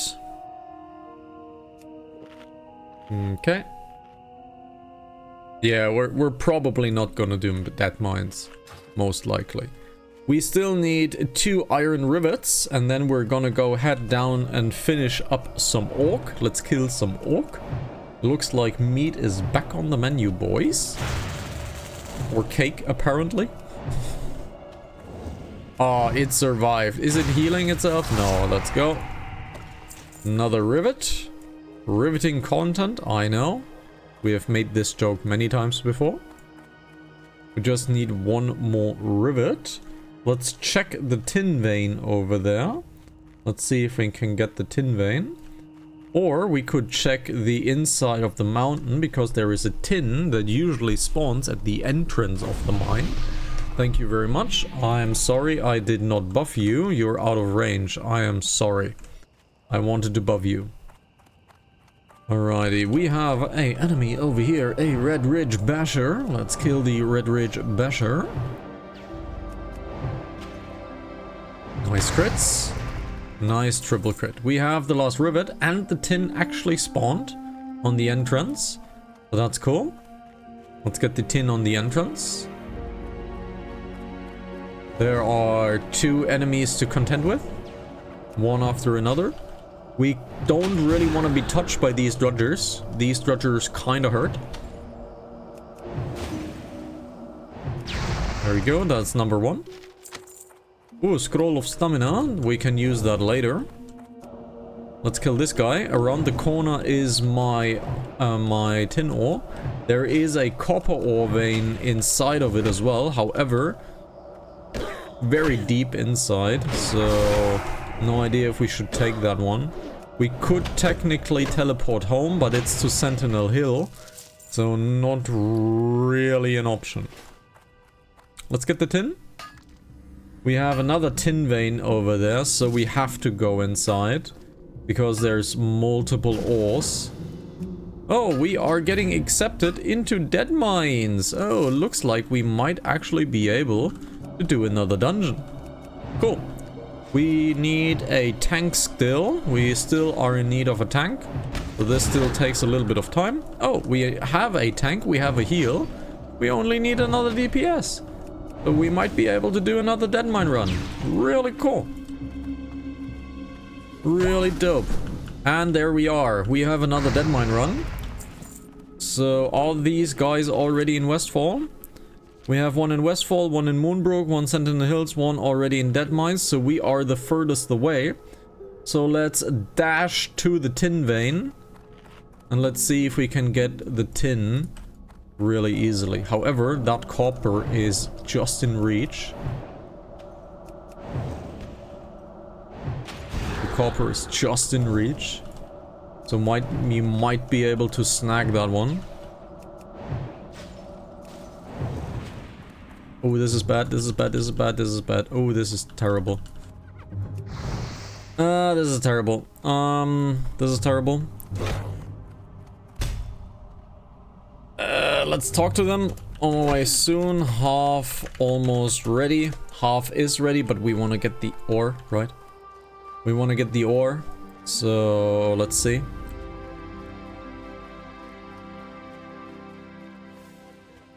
We want to get the ores, and once we have the ores, we're gonna teleport down there and make another dead mine run happen. Pretty cool. At this point, we would like to get a little bit of loot in dead mines. However, our main goal in there is to get wool and to get some experience, because we're lacking experience. Lots and lots of it. We don't have the bonuses that Turtle applies, so we need to do what we can to get a little bit more experience of the game. That means running a few dungeons.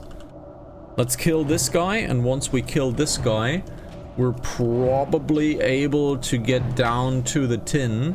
We saw another tin over there in the north, but that's too far away now. However, this should be quite in reach. We have one enemy in reach over there. Let's see. Let's do the mage thing. Let's do the mage thing. And sheep the enemy. Now we're getting our tin. Alright. Can we get that? Let's see, can we get that? So let's kill this. And there's a nice crit. There's a nice crit. We might be able to get that. I'm sorry for the guys that I have to keep them waiting. And this is a big dick move. This is a big dick move. There's one, there's two. There's two enemies. Yeah, we're not getting that one. So let's go out and let's go to the guys. Let's get out.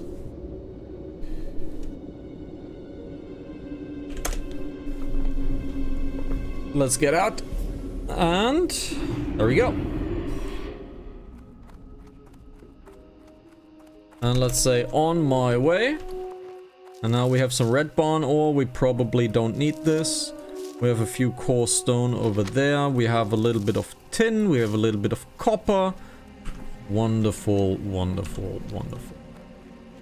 Alrighty, we have one mana user, so we have a healer that might be a contender to the staff and might be a contender to the ring. So let's see. The hunter should not be a contender to the ring, however, they do tend to roll on everything. I know this because I played hunter. I actually don't roll on everything because I think hunters do not need any gear from any dungeon ever until the end game. I think gear in dungeons for hunter is awful.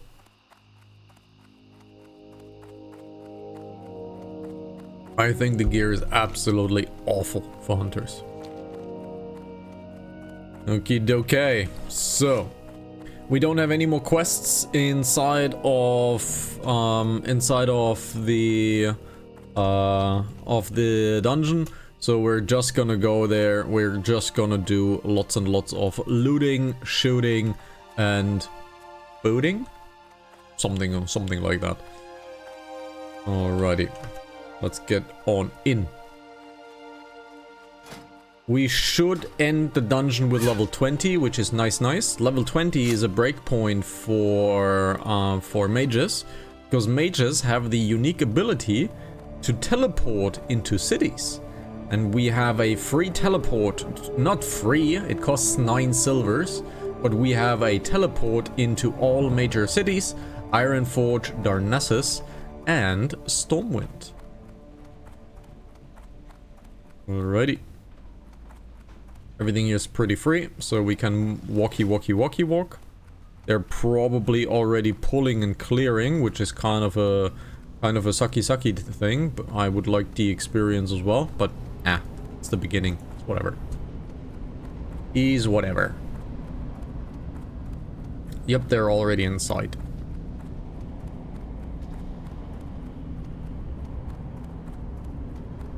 Alrighty, can we go? Yeah, should be fine. Let's freeze these guys. Have a line of sight break. And jump. And in we go. Wonderful. There we are. These guys are fighting. So let's help them just a tiny schmidgen. Let's have them a tiny schmidgen. Let's get them over here. Let's turn the fire. Let's bring on the heat. And the tank is awful. Who is even the tank? It's a warrior. Alrighty. So let's conjure a little bit of mana. Let's conjure a little bit of water. So now we have water for our people. Let's do this. Let's do this. Let's trade him a little bit of mana. Let's trade this guy a little bit of mana. There we go. Let's drink ourselves. Let's let these guys fight. We are currently playing the support role. We're playing the water bitch and the food bitch. And we're just providing regeneration to the group. And provide a little bit of intelligence. Let's get a little bit of intelligence into the guys. Wonderful. And now let's drink water again, because I still need more mana. And let's have them fight. Let's have them fight. We're just here to look at the attractions. We're just here to look at the attractions. Also, if we reach level 20, which we most likely will, we finally get better water. Current regeneration is awful. The water is so bad, and we're getting better water next level. Thankfully. Alrighty, we have a bound on pickup. I am still not used to the loot window. I might disable the loot window. Because the LVUI loot window is terrible. I think the LVUI loot window is terrible. However, let's get this into view. Let's get this into view. Currently, it is not where I want it to be. Let's get it into view. We can see it easily. And a nice axe dropped. Cool. A nice axe dropped, but the stats on the axe are absolute dog.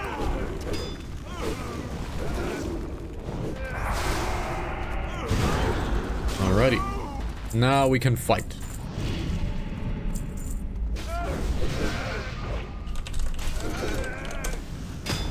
Alrighty. Did you see I was trying to press the lower buttons because I wanted to press the AoE button. That's how ingrained it is in my head. Okay, we have a tin vein over there. They're fighting pretty much everything, sure. And there seems not to be another miner in here, so I can get the tin vein that is around the corner over here, and have a little bit of free money. Cool. Cool things. Let's burn. I actually hit something.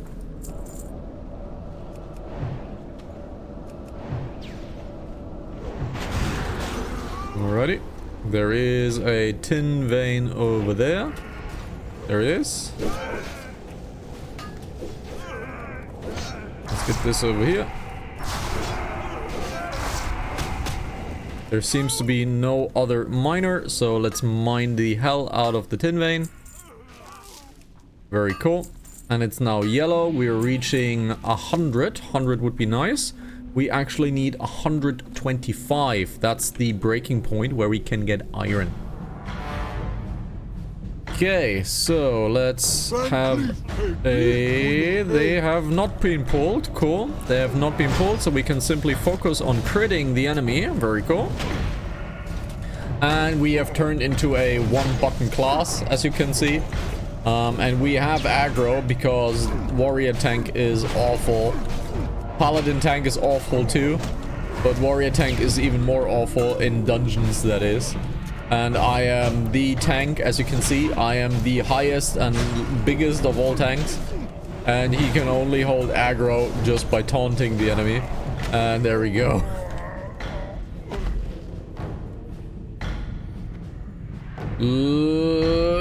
Lots and lots. Nobody's looting because nobody can loot. So I can loot. So let's kill this.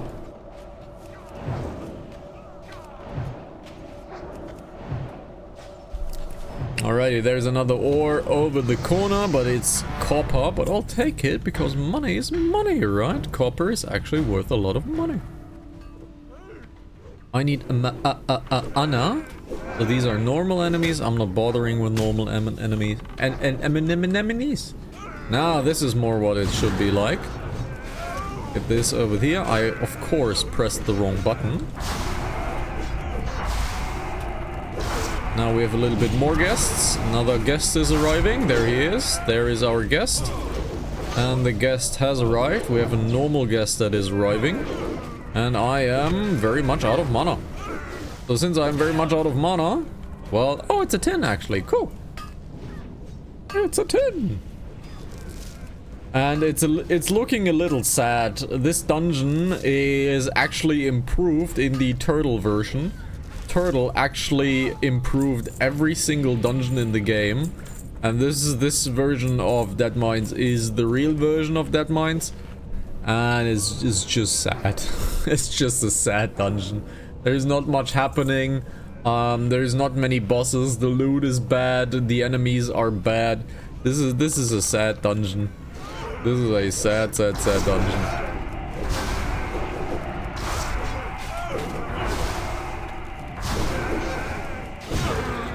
Let's freeze these guys. Have a little flamey flame. Let's kill the evoker. There we go. Down they go. Alrighty. I need better water. This is terrible. Let's look at what Melver does. We're still fighting elementalists. And we have 130 elementalists to go, but we are doing quite fine. the enemy can do a maximum attack of 240, and we can eat on 365, so the enemy is not able to kill us. Alrighty, we have another guests arrive. Alright. Alright, let's get these guys down, and I'm out of mana, because of course I am. And yeah, these enemies cannot kill us. So we are pretty safe on Melvor Idol. We are not even close to getting our level up, so I will keep using stab most likely over the night. And I will get stab to level 90, because level 90 would mean that I can wear the better god sword. And tomorrow most likely I'm gonna level up defense, so I can take better gear, because I have some high-end gear available to me. I should do more agility, but I really dislike agility. I really dislike agility, so... We have another triple threat over there, and of course the enemy got pulled away. Let's do this. Please keep them here. Just don't pull them away. Thank you. I have aggro.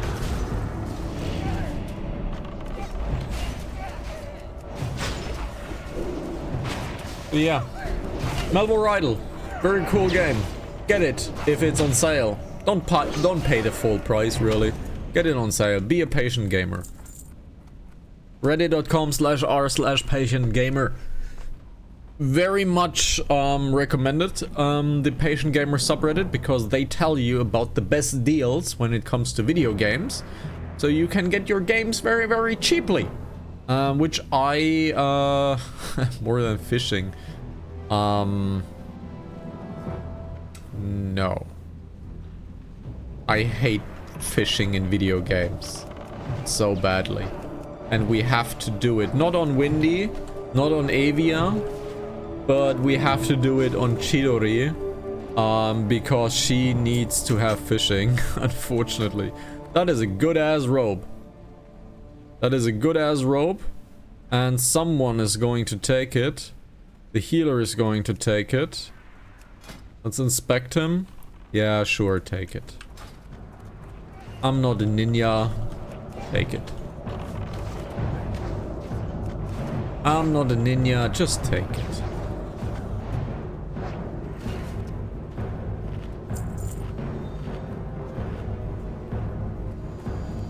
Alright, boss time. Bosses in World of Warcraft in pretty much every single dungeon means nothing. Bosses absolutely mean nothing in this game. They don't particularly hit hard. They don't particularly have any skills you have to worry about. As you can see, and this is a stark contrast between Final Fantasy XIV and World of Warcraft. Nothing happens in a boss fight. We're just standing around. That is an immense contrast when it comes to Final Fantasy.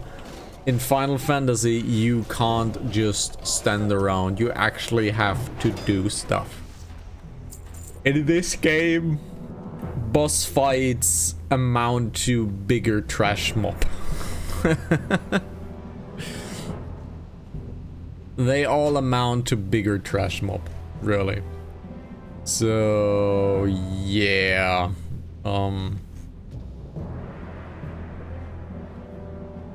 We got a hook dagger. We should roll on the hook dagger. You know my dice, and my dice is 36. There's another ore over there. Another ore. And nobody seems to roll on the power dagger, so I'll take the power dagger. So I can break it down or even sell it, because we need money. We need money in this game. Money. Because we need to... I did the math. Anna did the math. I did the math. I roughly need 3,500 gold for our journey to the Burning Crusade. So 3,500 gold is the current goal. Improvement, well, yes. 3,500 gold is the goal. That would mean we have Windy and Avia getting their full speed mount. And we are able to supply Chidori with a full mount as well. So that would be really, really, really nice. This is tailoring. I'm gonna take it.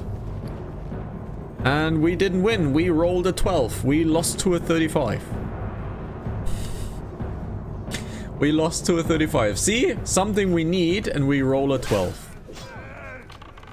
Something we need and we roll a 12. It always happens. If I need something, I'm gonna roll a 12.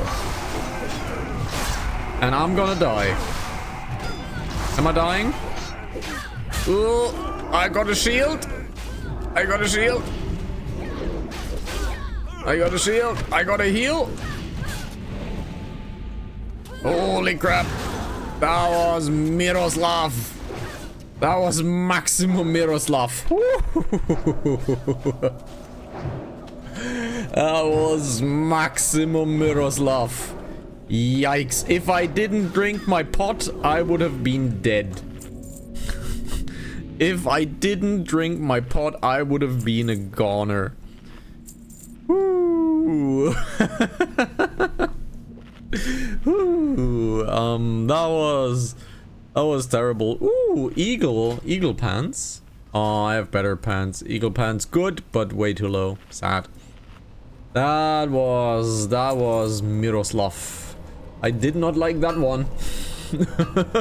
I did not like that one. This is something. I think this is. I need to figure out what this is. I know this is on buffs and debuffs. I know this is on buffs and debuffs. It should not be on the team, however. I know this is on buffs on debuffs. We probably need to look up and which add-on this is, because there is a double debuff over there. But I'll figure that out someday. I'll figure out most things, honestly, but just by trial and error. Alrighty. Now we have another staff. It's a trashy staff, unfortunately.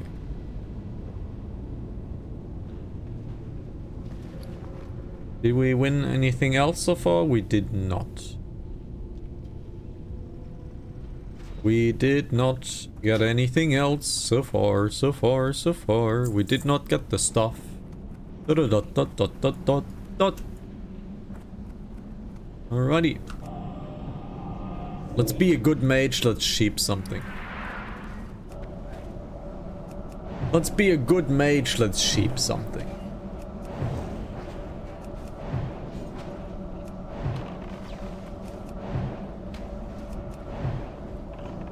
Oh yeah, since we had it about key bindings earlier in the episode, how am I switching between the targets if I don't click? The tabulator, the tab key, is pretty much your best friend. This is also the key that we use primarily in Final Fantasy. We will be tabbing through enemies to get the right target that we want. So I'm not really aiming with the mouse in MMOs. I'm using the tab system to tab between the enemies to target what I want to target. Oh well. Oh well. So we do this and we only tab in this game. I don't target with my mouse really. I only target with tabbing through the enemies. In Final Fantasy it's not that easy because the tab system is actually bad by default. However, you can change it in Final Fantasy. In Final Fantasy the tab system is not as intelligent because in Final Fantasy the tab system goes from left to right and then from closest to furthest. you can change it to go from closest to furthest, from left to right. So if you want to target something in Final Fantasy, it's usually a good idea to top down where the enemy is and then press tab so you can tab it in a multiplayer situation if you do PvP for something like that. But if you just play the game, tabbing through the enemy works fine. However, Final Fantasy has something really cool, which this game is sorely missing, and I do not understand why Blizzard hasn't stolen this idea already. They have a enmity list, or a enemy listing. It's basically a small little list, like our group interface right there, where all of the enemies are grouped up. And you click on the enemy, for a tank for example, you do not have aggro with. So you can easily click on an enemy that you have never attacked, and you can see this over the interface. And it's really, really nice to use.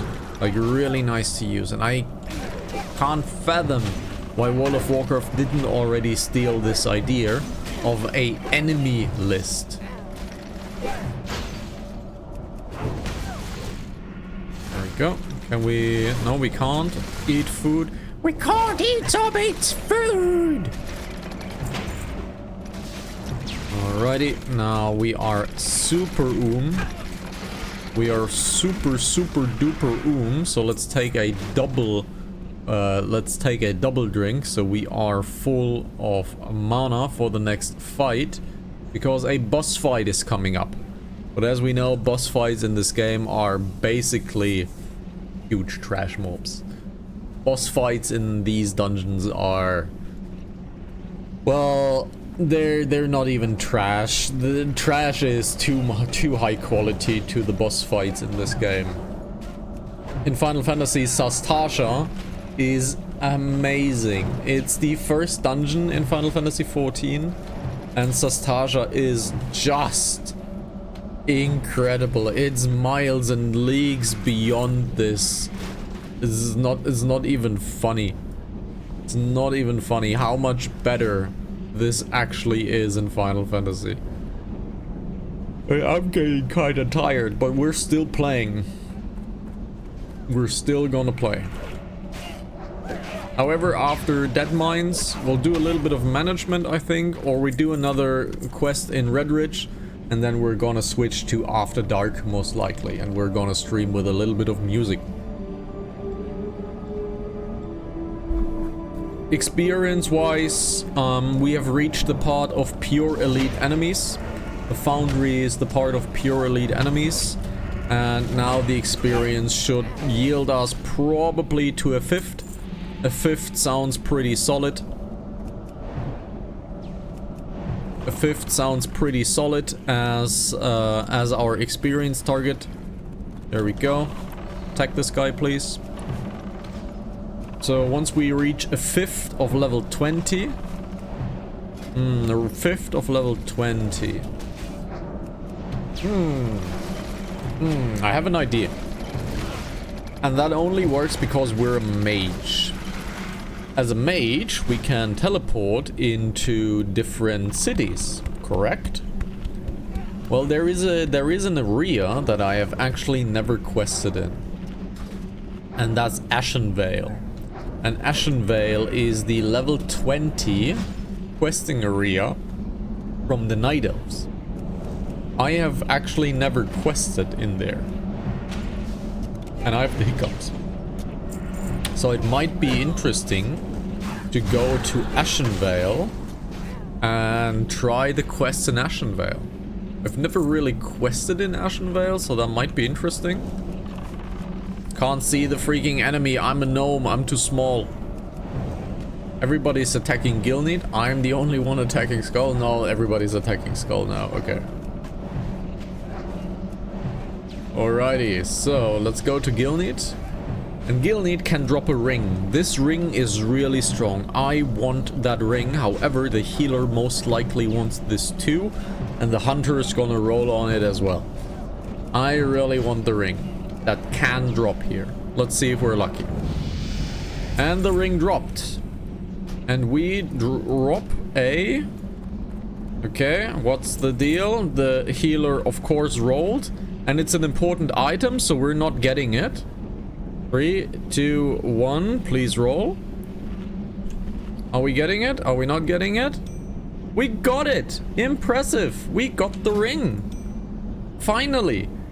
Okay. Okay, we got the ring. How did we get the ring? We got the ring by rolling a 25. Our healer lost with a 1.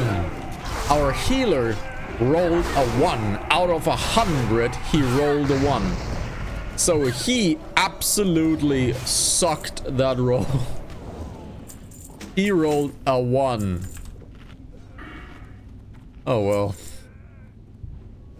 He rolled a 1. Dude rolled a 1. So we got a really strong ring right now. So this dead mine run actually good. The ring is actually really good. So that is a solid ring. That's 2 agility, intellect. We don't care about the agility, but we care about the intellect. So that's a really good item for us. Please stay there. Please stay there. Don't move. Don't move. Don't move. Don't move. Thank you. So the 6 intelligence is really, really nice for us. And we found another 10, 10, 10, 10, 10, 10 ore. There we go. Let's get the tin.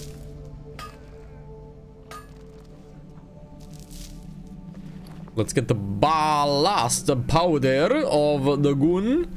The blast powder of the gun. There we go. And we have a little guest arriving on our doorstep. And we have actually a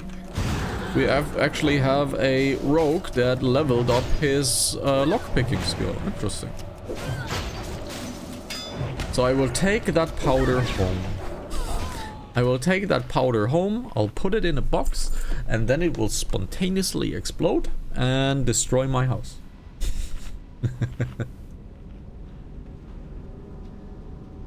All right, let's take a little drinksy poops. Let's take a little drinksy poops because we need some manas, and let's just let them fight.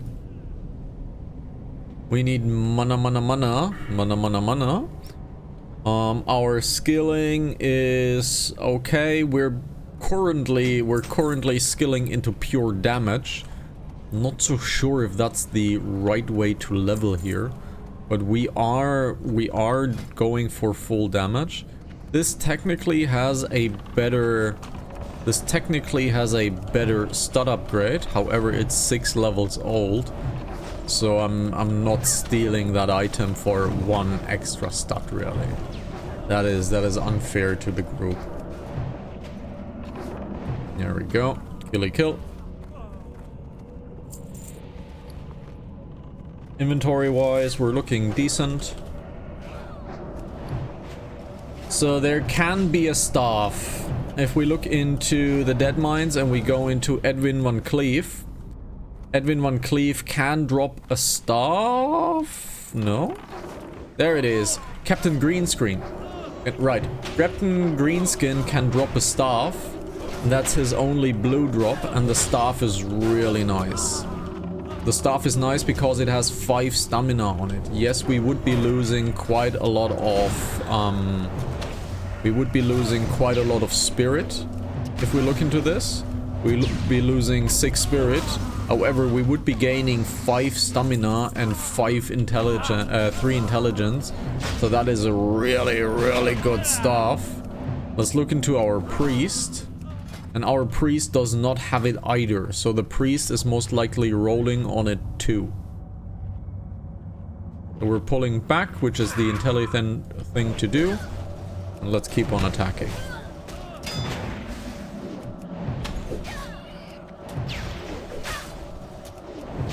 I'm slowly gaining aggro, dude. I'm getting aggro. Let's do this. I have aggro. Would you please aggro this? No, it doesn't matter. Alrighty. We've gotten quite a few ores out of the dungeon, so that's probably a gold that we received over the course of the dungeon, which is really nice. So that is most likely a gold that we somehow have gotten over here. We got 2 more shadow gems, which is nice for the shaman in the Burning Crusade. Again, we're keeping everything that is relevant to jewel crafting, so we can basically push jewel crafting immediately once we level up with the shaman.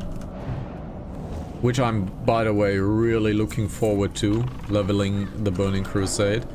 I love the add-on, so this is definitely on my want-to-do list.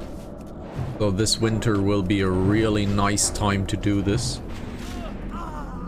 I was kind of super sad when I missed the original release of the Burning Crusade, or re-release, the original classic release of the Burning Crusade. However, the release was quite botched and had a lot of problems according to the community. And because it had a lot of problems according to the community, it is not okay that I've missed it.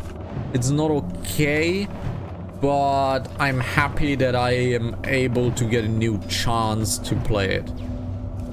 There was a private server called Stormforge, which actually had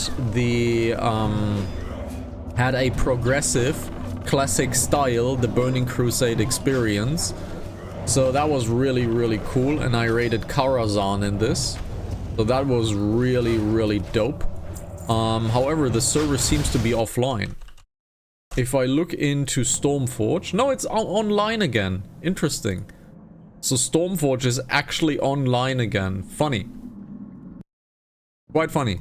So I might actually want to look into that after the stream really quickly and see if my character still exists in Stormforge, which would be quite fun. Now you're making me angry. Sure. And this is Constitution as a boss fight, by the way. This constitutes as a boss fight in World of Warcraft, which is terrible. And is he dropping the hammer? No, he's not. He's dropping his sword and a shadow gem. Alright, Stormforge is back online. That's pretty cool.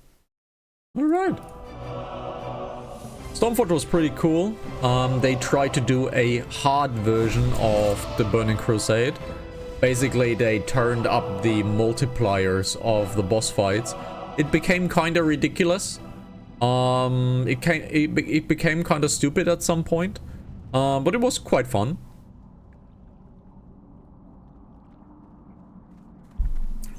Alrighty, let's keep on moving. We still have water, we still have food, we just conjured a few of them. Alrighty, so. We are level 20 now, alright. This. Oh, we should be getting, Cone of Cold pretty soon. Oh, I am looking forward to Cone of Cold. Let's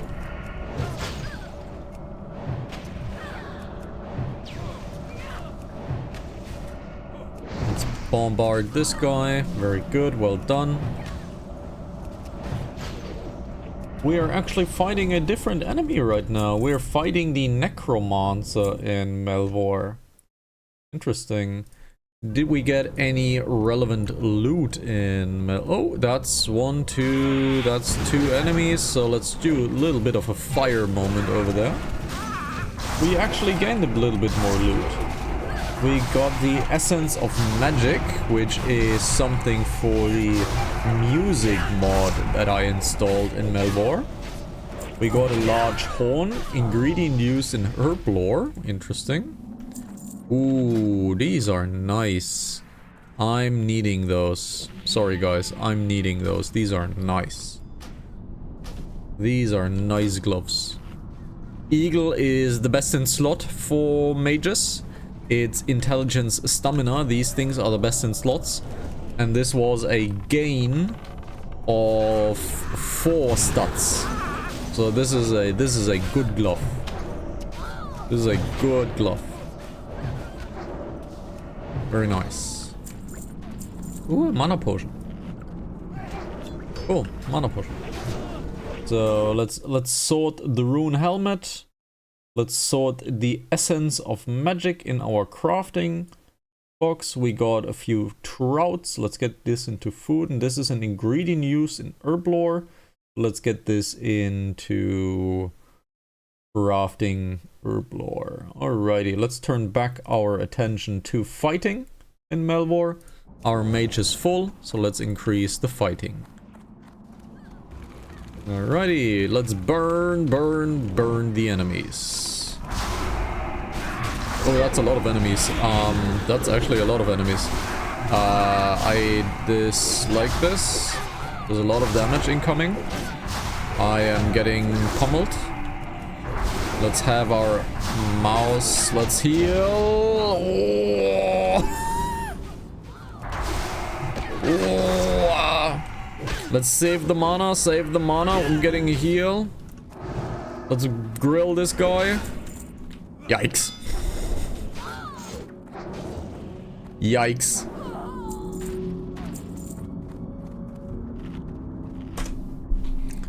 Yikes. That was a lot of damage.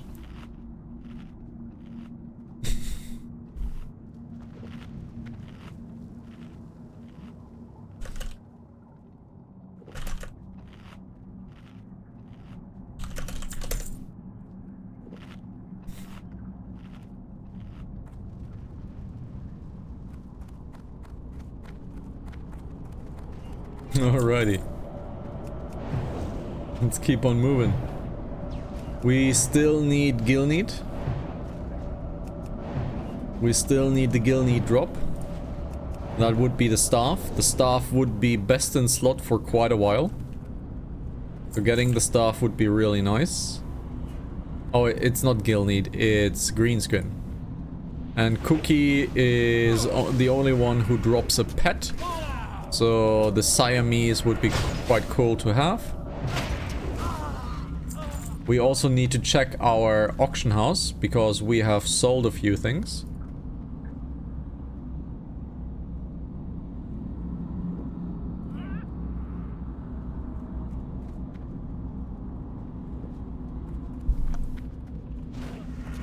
Alrighty.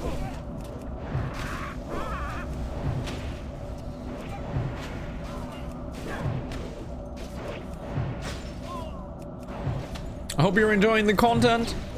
This is just me leaning back, playing an old game, and hopefully you enjoy me monologuing for 3 hours straight.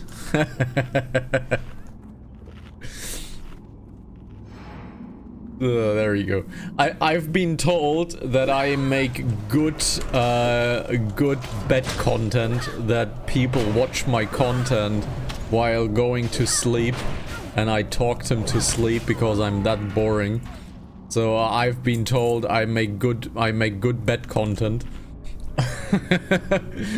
which is not, don't take me wrong, don't take this the wrong way, this is not an insult or anything like this. I think this is actually quite cool that I make ideal bed content and I put people to sleep, and this is relaxing enough so people can feel safe to fall asleep and I don't scream into the microphone or do anything loud, noisy or anything like it. So please don't take this the wrong way that I'm used to be sleep material.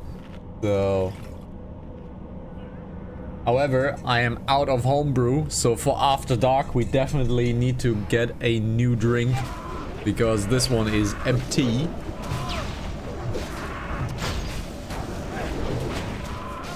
I'm getting kind of hungry. We have sold our heavy woolen gloves. Very cool. How much wool did we receive in this dungeon so far? We have received roughly 17 wool so far. Okie dokie. We have received roughly 17 wool. Okay, let's clear a little bit of the inventory space. This looks pretty good. Oh, we have our bended bracers. I need these bracers, but they are leather. Can't take them. Sad. Sad, sad times. Good intelligent bracers, can't use them. Sad. Alrighty. Now our dear Greenskin is coming up. Let's hope for the staff and let's hope for a good roll. So we have our best in slot weapon for quite a while. This is a good weapon to get. Let's hope that we are lucky. If someone else gets a good loot, sure, they're lucky this time. So good on them. And we have pulled. So let's have a little bit of boom boom baby.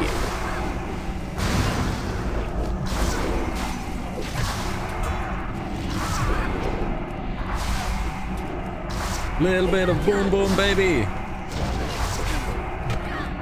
All right, healer, do your thing. Oh my god. Oh. Oh no, I'm dead. I'm dead. I'm so dead. No. Oh my god, I'm still alive. Oh my god, I'm still alive. Healer, heal me. I'm still on aggro. Yeah, the stuff dropped. Oh my god, the shield. The fucking shield saved me. Okay, we have need from my side. Let's see. The healer did not need it. We're getting it. Interesting, we're getting the stuff. Are we getting the staff or are we getting a ninja? I want to be ninja. that was a little Miroslav. That was a little Miroslav.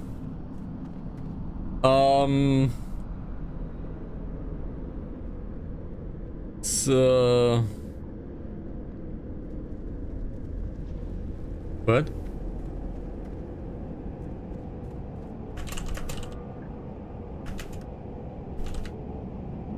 So the warrior wants to ninja this. The warrior wants to ninja this stuff.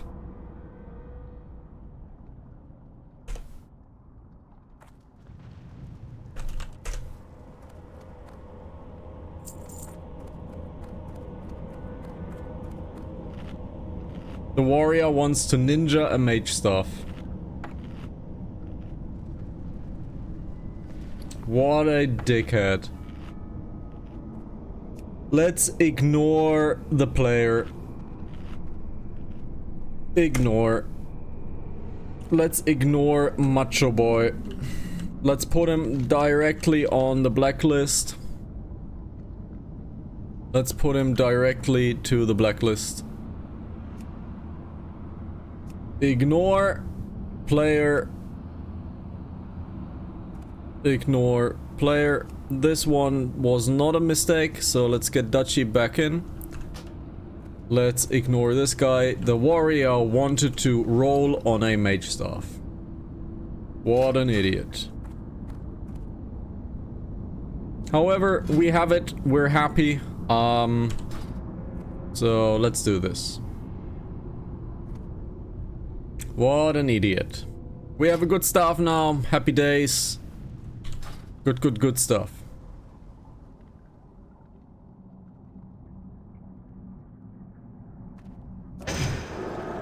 None can challenge the brotherhood. We have ads to take down, so let's take down the ads.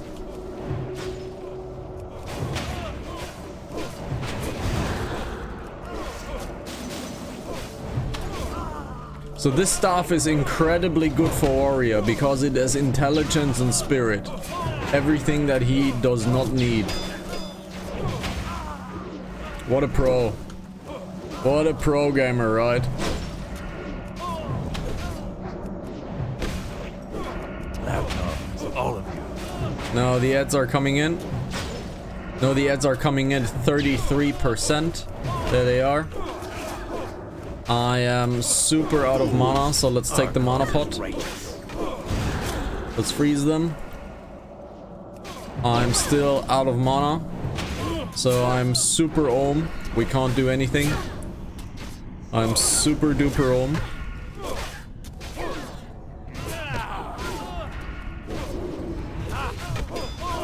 Let's get our spirit is working well. And stay down. Our dear tank is dead. The Brotherhood shall prevail. So let's kill Edwin Van Cleef real quickly. We have a shirt.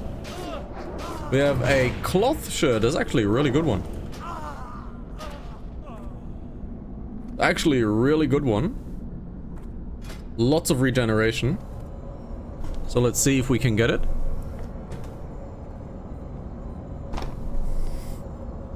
Let's see if we can get it. If people would roll on it.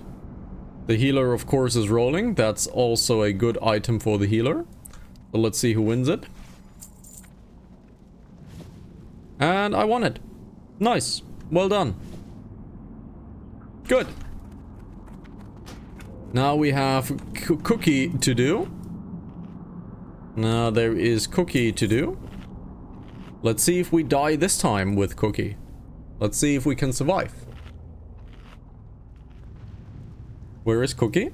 Cookie is nowhere to be found. Where's cookie?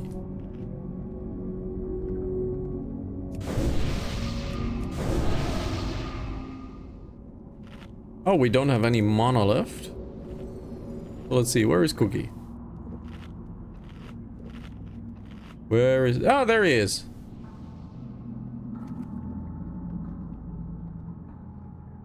There's Cookie. Let's take down Cookie, guys. Come on, let's take down Cookie. Come on, let's take down Cookie. And I see something that I need to change.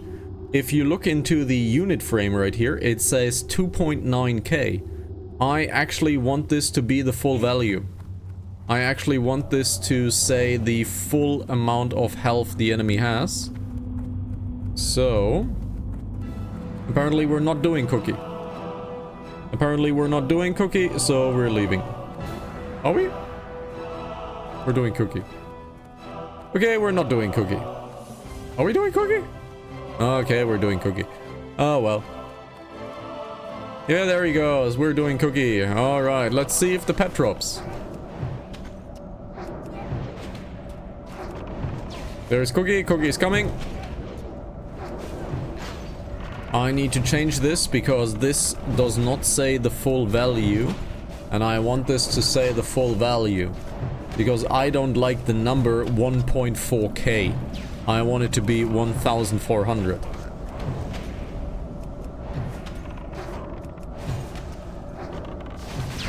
There we go. Alrighty, Cookie unfortunately didn't drop. Alright, that has been Dead Mines. Good dungeon. We got the ring, we got the staff, and we got the chest. That has been a good dungeon for us. Happy, happy days. Wonderful. Well done. DM 10 times and you're level 22? Don't really believe that. You're level 23 and you've done it 10 times. I don't buy that, my dude. You're getting 1.5 levels per dungeon. That means you would be level 25, 26, 27. Don't buy it, my dude.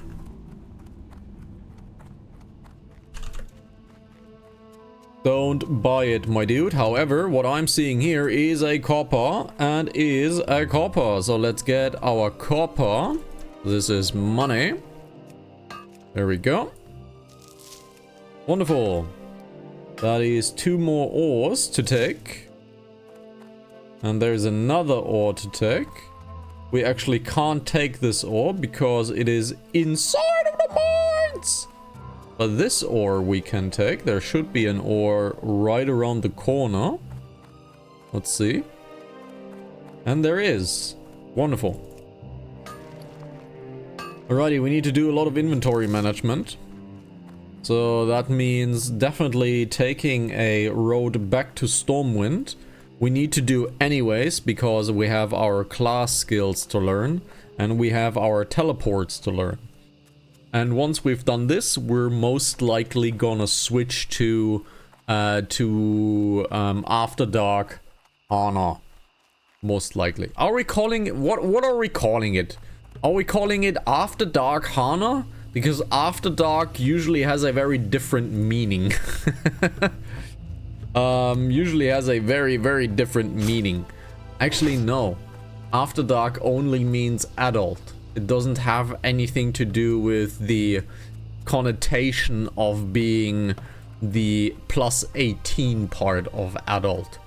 So After Dark only means actually like relaxation and the adults are taking over. So what are we calling it? What are we calling the after streams where we just gonna listen to music and play a little bit of the game and just do a little bit of grinding? So what are we calling this? Are we calling it After Dark? Are we calling it Late Night Hana?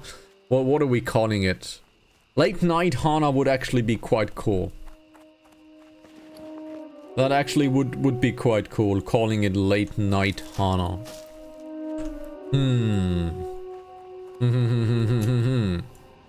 So what are we calling it? Oh, no, we actually did the skill point. We actually did the skill point.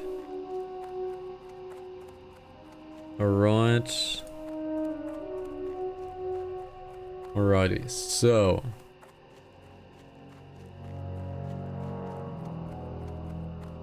what's Melvor doing? My ships still have not returned yet. They're still due in about an hour 18 minutes. Our attack value, however, has increased to level 88. And we're almost halfway there already. So that's pretty dope. I like this. So Melvor is doing quite well. Melvor is doing quite well. We are farming hard tasks very, very easily and chilly. So that's cool. Let's fly back to Stormwind. Let's empty our inventory from the crap that we have accumulated. And have a little trainsy poops at our mage trainer. Alrighty, let's look at some statistics. In the last hour, we have gained... How much did we gain? We gained 25,000, so if we were to do Dead Mines again, we would not be able to level. Because Dead Mines is a little bit shorter than an hour, and we need 1.2 hours to level. So another Dead Mine run would not yield a level up. Interesting.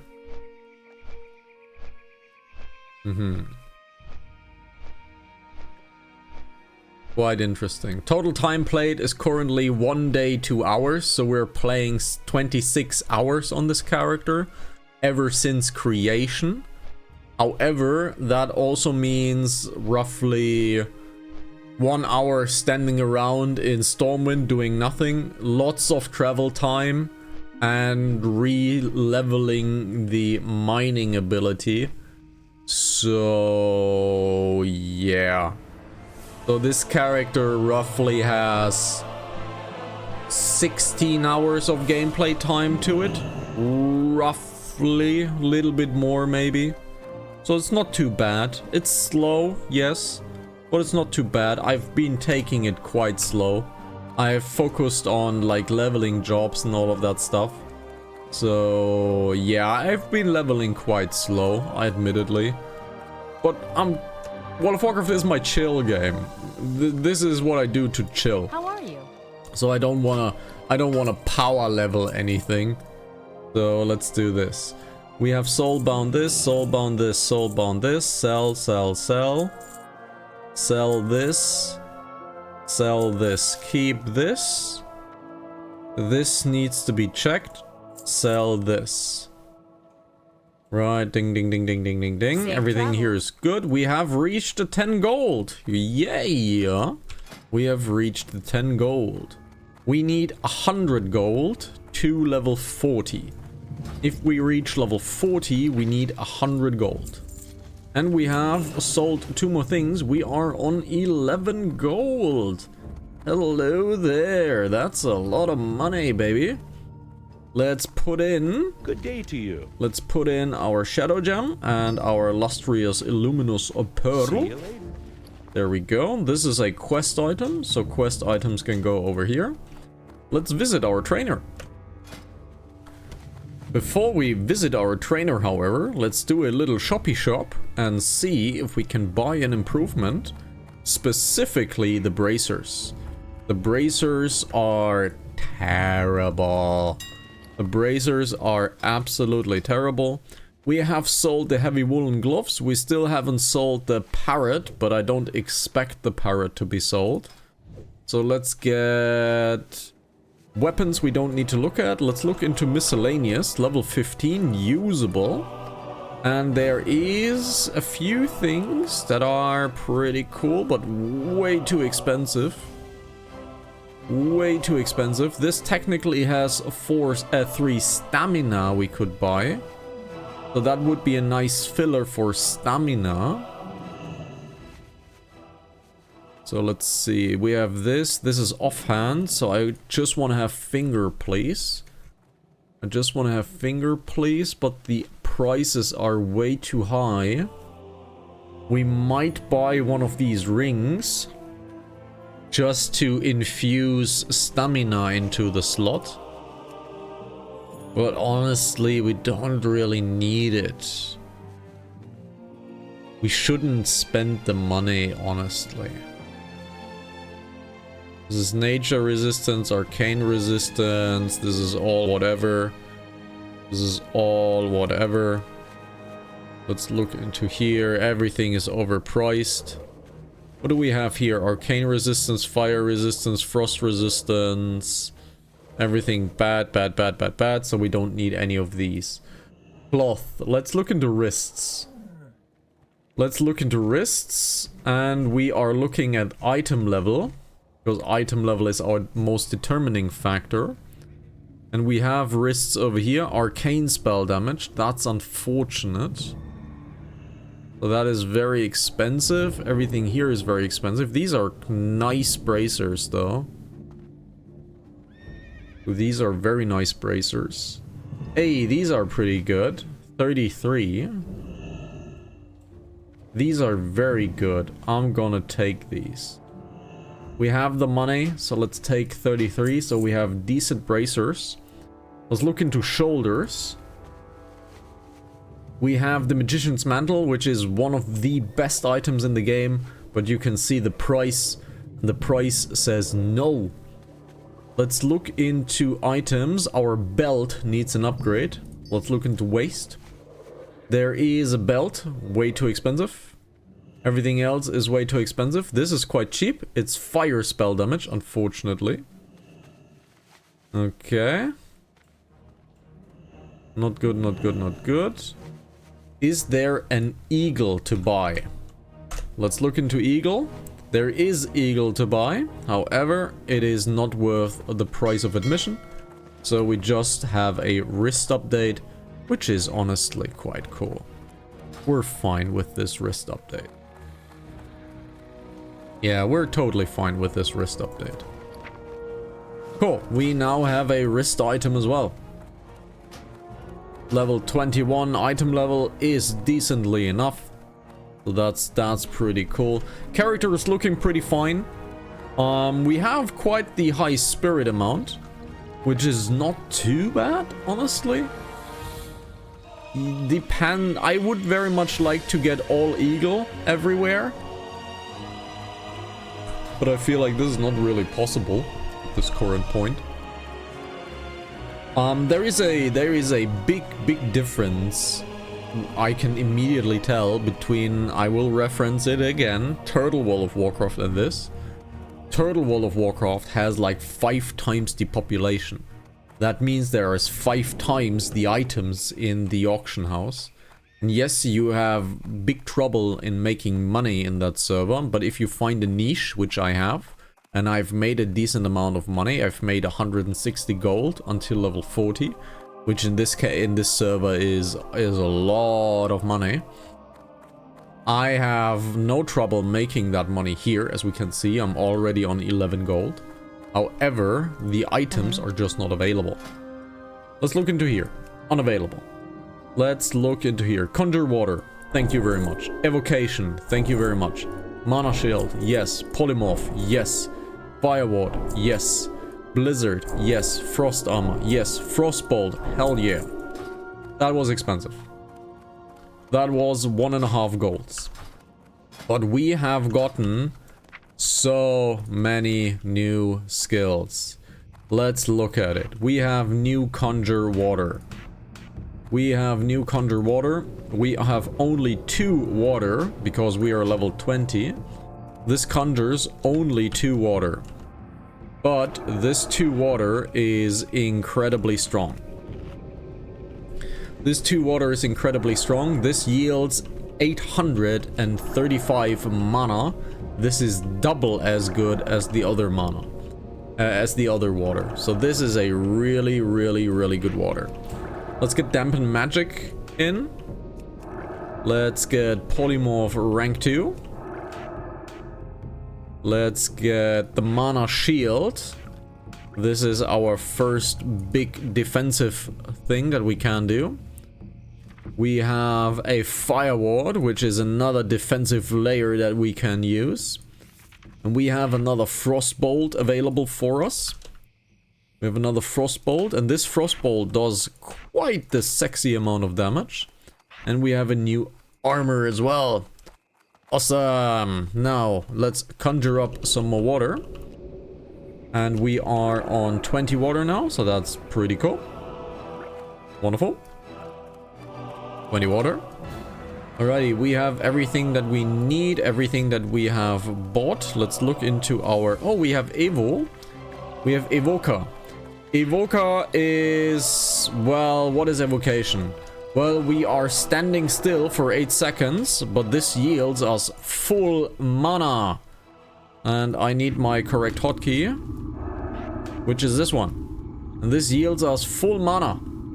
Really, really strong. This is a nice spell, especially for boss fights. Alrighty. I believe this is more like an ultimate skill, so let's put it to the ultimate hotkey. That's pretty much our ultimate regeneration skill. Alrighty, so we have done this, we have done this, we have done this. I think we're pretty good, and I think we're gonna go into the After Dark mode. Let's have a little looky poopy into the items that we've just received. So maybe we can get a little bit of money out of those. Let's look up the metalwork. These should be worth absolutely nothing, so we'll dismantle this, of course. This should be worth absolutely nothing, so this will be dismantled as well.